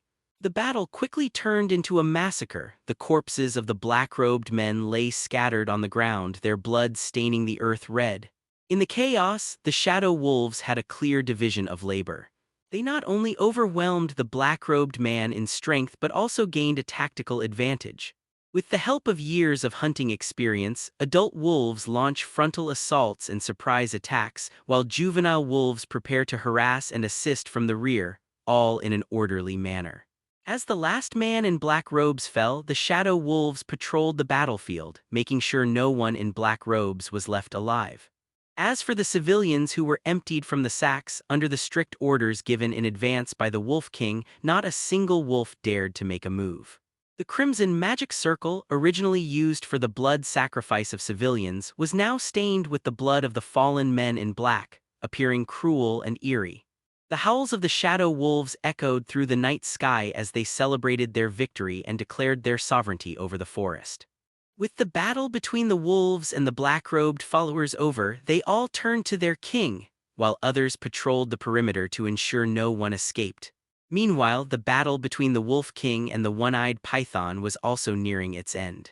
Although the One-Eyed Python, whose strength had been temporarily amplified, managed to suppress the Wolf King with brute force, the two were not even in the same league in terms of intelligence and combat experience.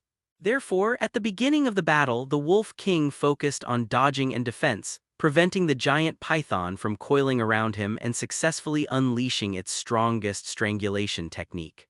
In this way, once the opponent showed an opening, the battle would end immediately. And indeed, the one-eyed giant python, lacking experience in fighting highly intelligent magical beasts, only knew how to charge around with brute force. Its massive body snapped many tree trunks in its chaotic rampage and even injured several black-robed believers. The Wolf King, however, moved gracefully amidst the raging onslaught like a small boat, always managing to dodge the attacks by the slightest margin, as if he were a dancer treading on a blade. A cold glint flashed in the Wolf King's golden vertical pupils as he stared at the giant python before him, occasionally glancing at the red-robed girl in the distance. The moment the combo ended, a giant silver claw landed on the one-eyed python's head, pressing it firmly to the ground and creating a large crater, splattering black blood everywhere. Beneath the pit, the enormous snake's body continued to writhe with all its might. It struggled to raise its head, only to be slammed down on its head again by another giant claw. With a dull thud, the python's struggles grew weaker and weaker until it finally withered away completely. The red-robed girl not far away also turned pale as paper and began spitting out blood. If the contracted monster is killed, the contracted player bound by the same fate will also die. Seeing both of them fall to the ground, barely alive, the Wolf King looked at Chris, who was walking slowly towards him, and bowed slightly. In its mind, Chris, who had signed a master-servant contract with it, could easily defeat its opponent, and its arrival now must have a deeper meaning. I have successfully completed my mission. All the black-robed figures present have been completely defeated, the Wolf King respectfully reported. You did a great job. Go ahead and clean up the battlefield. I'll be there shortly. With that, Chris flicked his wrist, put the red goat mask back on, and walked toward the girl in the red robe. This time, he wanted to get to the bottom of it. Wearing a mask, Chris slowly walked to the girl in the red robe, squatted down, and helped her up to lean against a tree. The girl's emaciated body leaned against the thick tree trunk, vomiting blood incessantly, her last breath rapidly fading away. The tranquil moonlight filtered through the swaying branches, casting dappled patterns that enveloped the earth. Without time to think it through, Chris quickly asked questions based on the remaining clues in his mind. He lowered his voice and said to the girl, "We're late. We didn't expect the blood sacrifice ritual to be disrupted. What are Lord Valak's next plans?" The last time I disguised myself as a blood priest and obtained information from the black-robed followers, I learned that their superior was the leader of an organization called Valak, who was very likely the instigator of the recent incidents. The girl's unfocused gaze narrowed slightly, as if she had used all her strength, and she stretched out her right hand, pointing to the northern outskirts of the monster forest, slowly uttering 3 words. Garl City. She had barely finished speaking when her last breath vanished like the tide, and she slumped her head completely. Chris sighed, went up to close the girl's eyes, and heard a familiar system voice in his mind. A consumable magical item has been detected. Absorb it. Chris looked down and saw a dark red bracelet peeking out from the girl's sleeve, which slid to the ground as its owner passed away. Item name: Familiar Amplification Bracelet. Item level: Beginner. Item performance: Familiar Ability Enhancement. Wearing this bracelet can slightly increase the basic abilities and magical potential of a familiar of rank B or below. Familiar Recovery Speed. Familiars recover faster after battle or using magic, reducing rest time. Enhanced Familiar Perception. The familiar's perception ability is enhanced, enabling it to detect potential threats or targets from a greater distance or in more complex environments. Although they didn't get any more clues about Valak, they unexpectedly obtained this bracelet that can enhance support-type familiars. Due to level restrictions, the Shadow Wolf King Guanduan, with whom it has a master-servant contract, is probably not going to need these ordinary quality magical items. However, given its intelligence and abilities, it probably doesn't really need the assistance of these ordinary quality magical items. However, his other familiar, a pigeon, was just an ordinary little animal.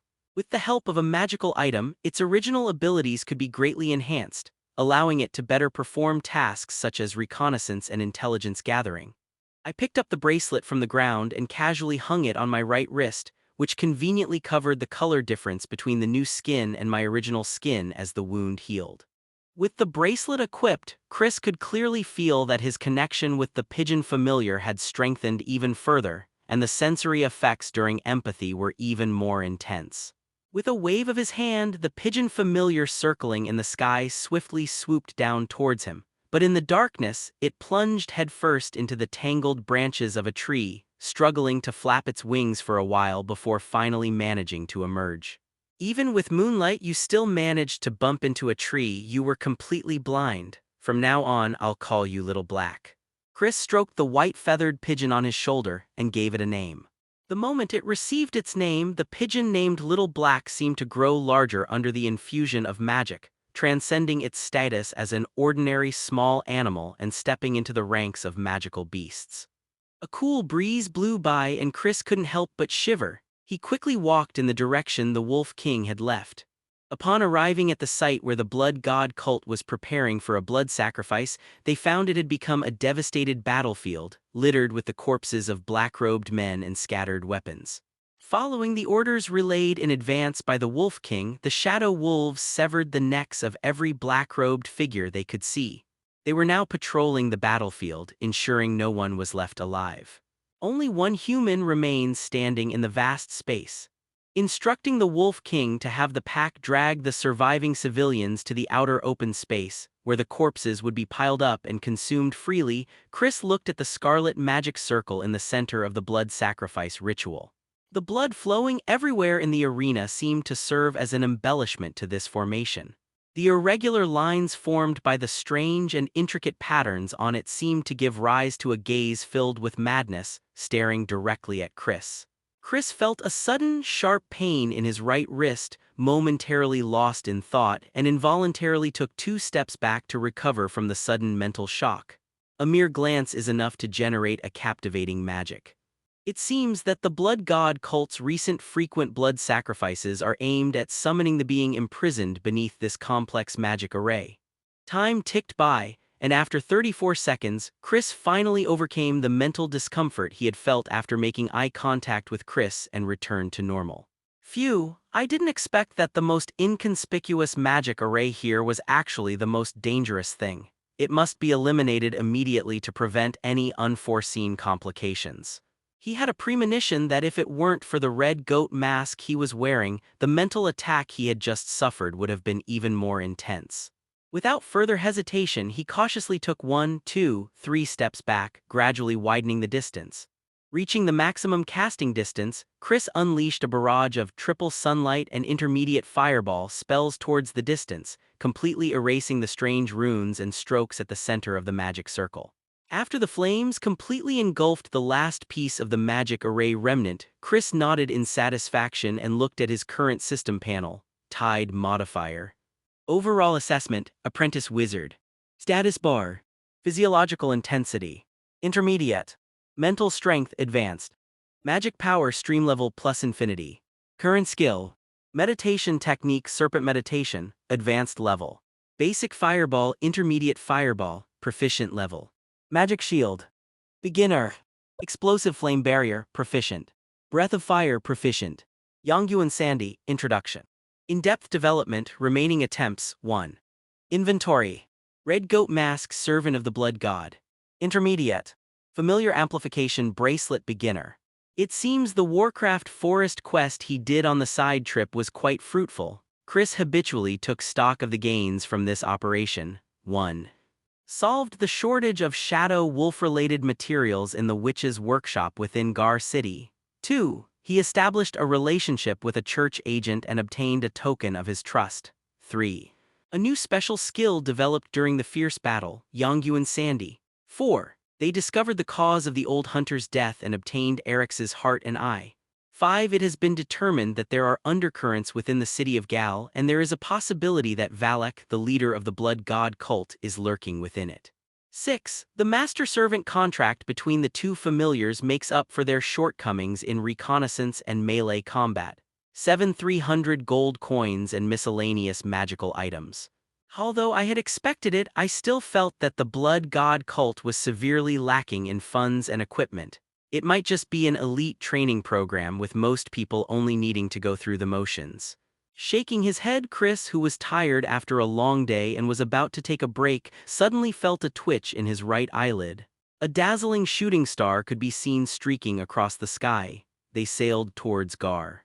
The night was as dark as ink, with stars dotting the deep sky and a full moon hanging in the sky, casting its bright moonlight.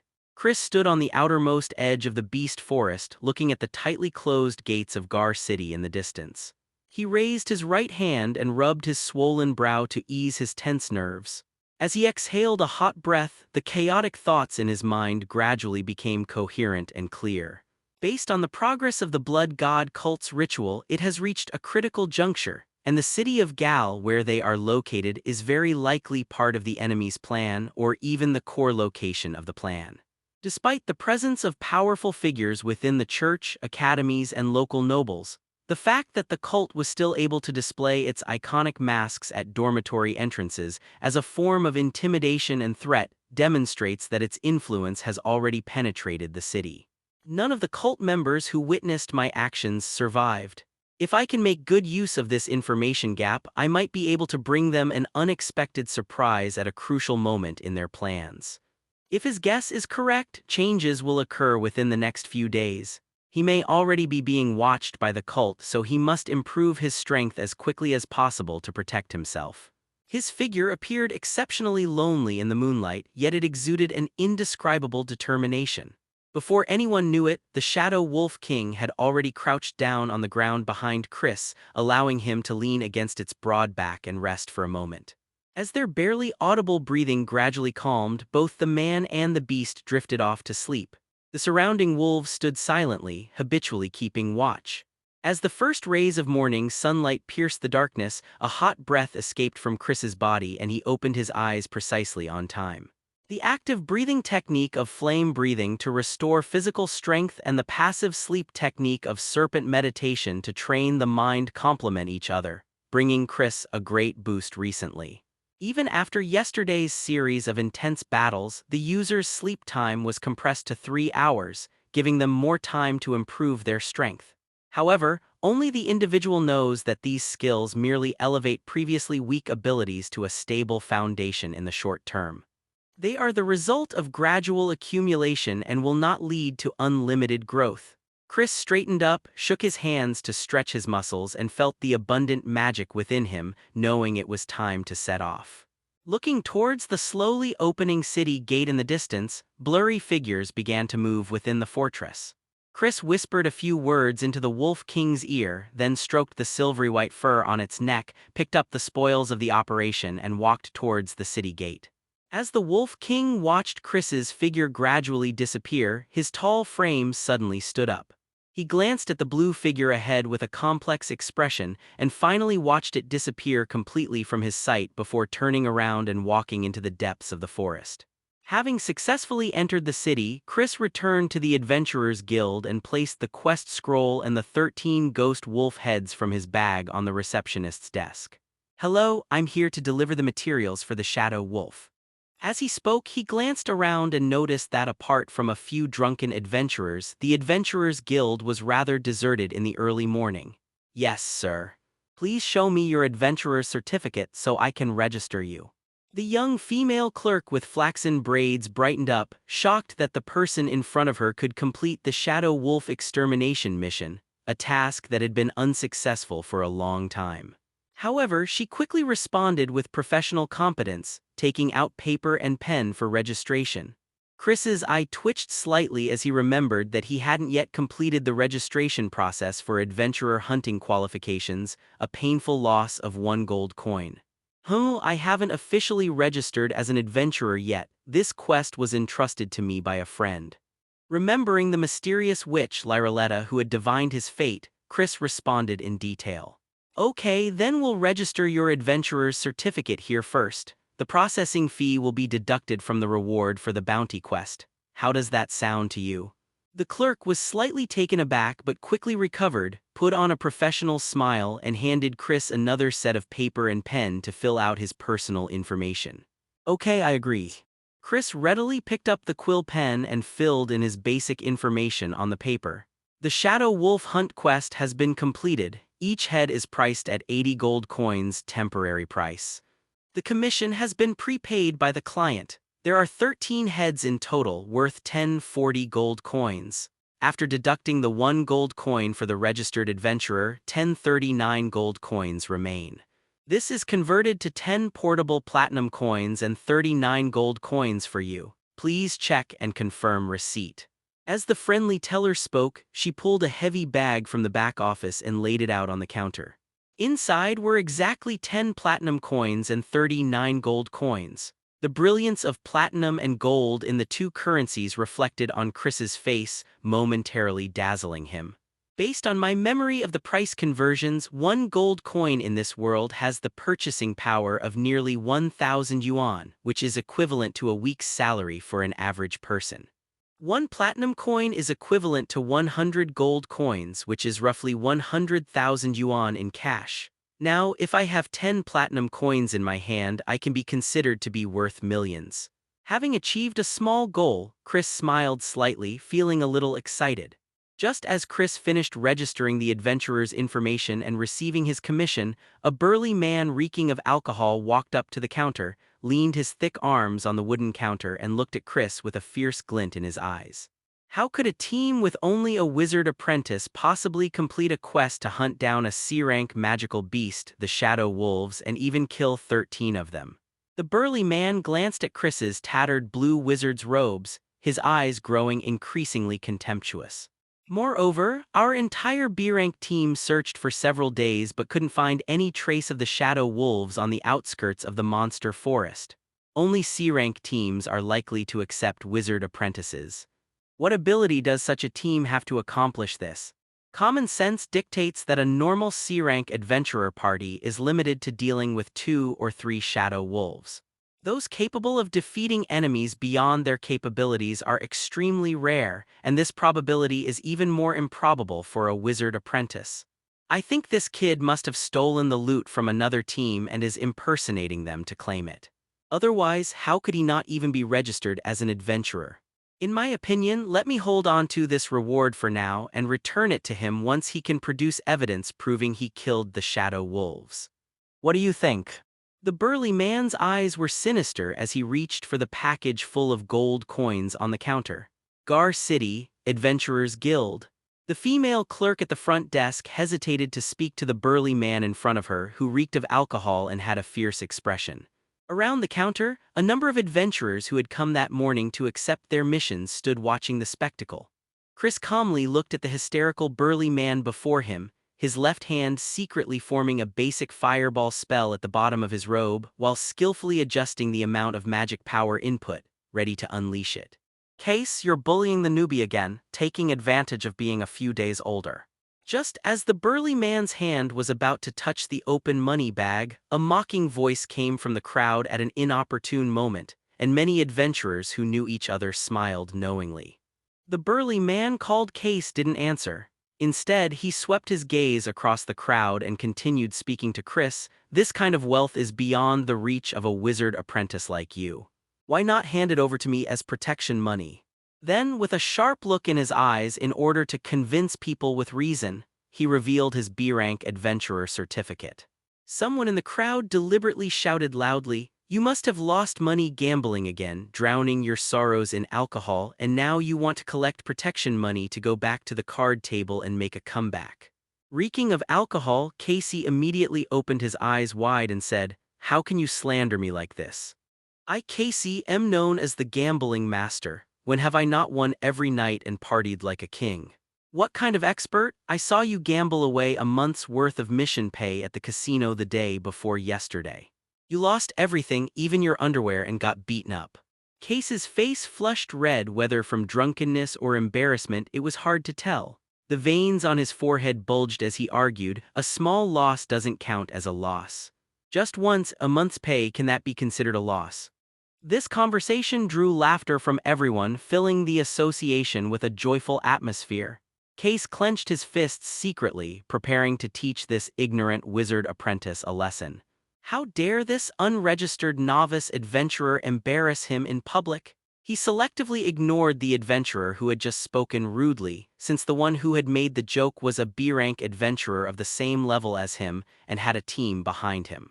However, as a B-rank adventurer who is also a melee class, although he cannot be compared with B-rank adventurers in a regular team, it is still a piece of cake for him to deal with a wizard apprentice at such close range. Intoxicated, Case didn't think twice. His face flushed even more and a wicked thought crossed his mind. He raised his fist to strike the dark blue wizard's robes worn by Chris. Chris, however, was faster, detonating a small fireball that had been charging up for a long time. Before anyone could react, it blasted Key's right hand into a bloody mess, causing him to scream in agony. At the same time, the wooden gate of the Adventurers Guild was smashed open with a bang, and a squad of knights dressed in silver-white armor rushed in and occupied the exit, attracting everyone's attention. The lead knight, carrying a conspicuous greatsword, stood at the front of the group and spoke in a deep voice, "Routine inspection by the church patrol. All of you, sit still." Chris glanced at the gate out of the corner of his eye and recognized the leader as Adrian, the church's agent he had met briefly on the outskirts of the monster forest. He still had the pure silver cross Adrian had once given him. Seeing the patrol team's large-scale inspection, the onlookers wisely dispersed to make way, revealing the female clerk behind the counter, Chris standing quietly to the side in front of the counter, and Case clutching his right hand and screaming in pain. Adrian's gaze swept across the area, his expression hardening as he looked at the two men behind the counter. He strode forward and declared sternly, "Provocation and fighting are strictly prohibited within Gar City. Violators will be imprisoned for at least 3 days." The patrol team's cold words landed heavily on the field, instantly turning Key's already pale face even paler. Case gave an embarrassed chuckle, then suddenly pointed his still intact left hand at Chris in front of him and shouted, "Sir, he struck first, I'm innocent." Adrian glanced at the drunken Casey, and his years of law enforcement experience immediately made sense of the situation. Ignoring Casey's groans, he grabbed Casey's left arm, twisted it, and slammed it against the counter, calmly saying, "We will continue to investigate the situation. Please go inside and cooperate with our investigation." Then, with an impatient wave of his hand, two knights flanked Case from the left and right, blocking his retreat, and carried him toward the gate. Faced with the church patrol's enforcement, Case was as dejected as a mouse encountering a cat. At this moment, Case trembled slightly and dared not resist in the slightest. Offending the church patrol was not something that could be resolved in just a few days. It could very well mean being imprisoned for more than half a month along with a fine, and if he couldn't pay the fine, he might very well be sold to slave traders. While Case was being arrested, Chris secretly slipped the bag containing the reward into his pocket. After arranging for Case's fate, Adrian turned to look at the travel-worn Chris. "The 18 innocent children you rescued yesterday have been settled. This is a routine church inspection. Please make yourselves at home." After speaking, Adrian turned and gestured to the knights behind him to begin questioning the members of the Adventurers Guild.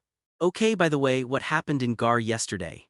Chris glanced at Adrian, who was still wearing his cracked breastplate, and considering the knight beside him asking about his whereabouts the previous night, casually asked him a question. Adrian's face darkened.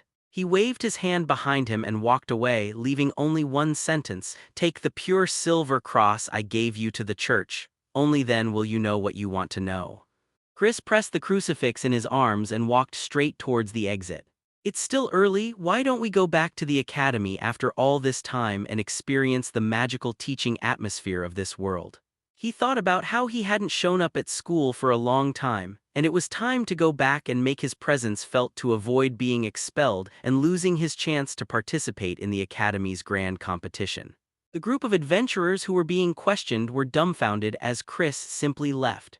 This wizard apprentice seemed to know the captain of the church patrol. Many adventurers were secretly glad that they hadn't helped Case when he was drunk and acting recklessly, but instead offered their assistance. Otherwise, they didn't know what kind of person he was, and if he retaliated on the spot, they might be in deep trouble. The knights following behind Adrian, all of whom were quasi-agents, also showed surprise on their faces. They were astonished that their usually taciturn captain would know an unknown wizard apprentice, and that their relationship was so good that the apprentice was exempt from routine inventory checks, a privilege usually reserved for members of the church. Despite their surprise, the patrol team trusted their captain, who was usually decisive and strict in enforcing the law, and silently obeyed orders to open the gate he was guarding. Chris slowly walked out of the Adventurers Guild's gates into the morning sunlight, patted the money pouch in his pocket, and calmly left. Chris left the quiet Adventurers Guild and headed west.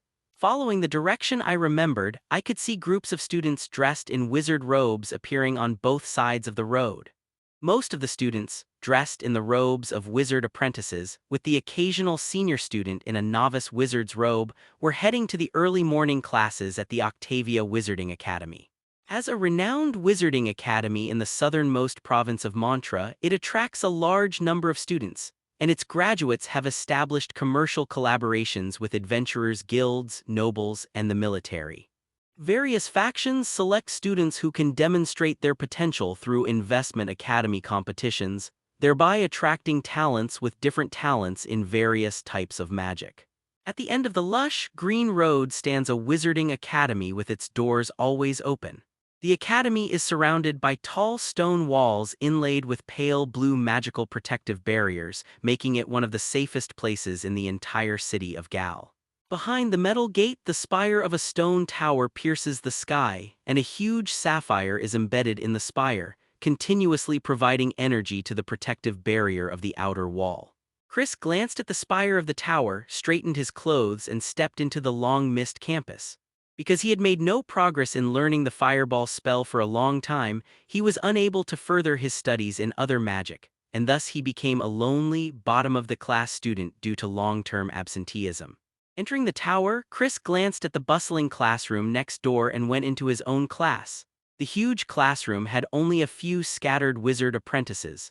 With plenty of seats available, Chris immediately chose the last row by the window to sit quietly, where he could listen to the lecture and enjoy the view.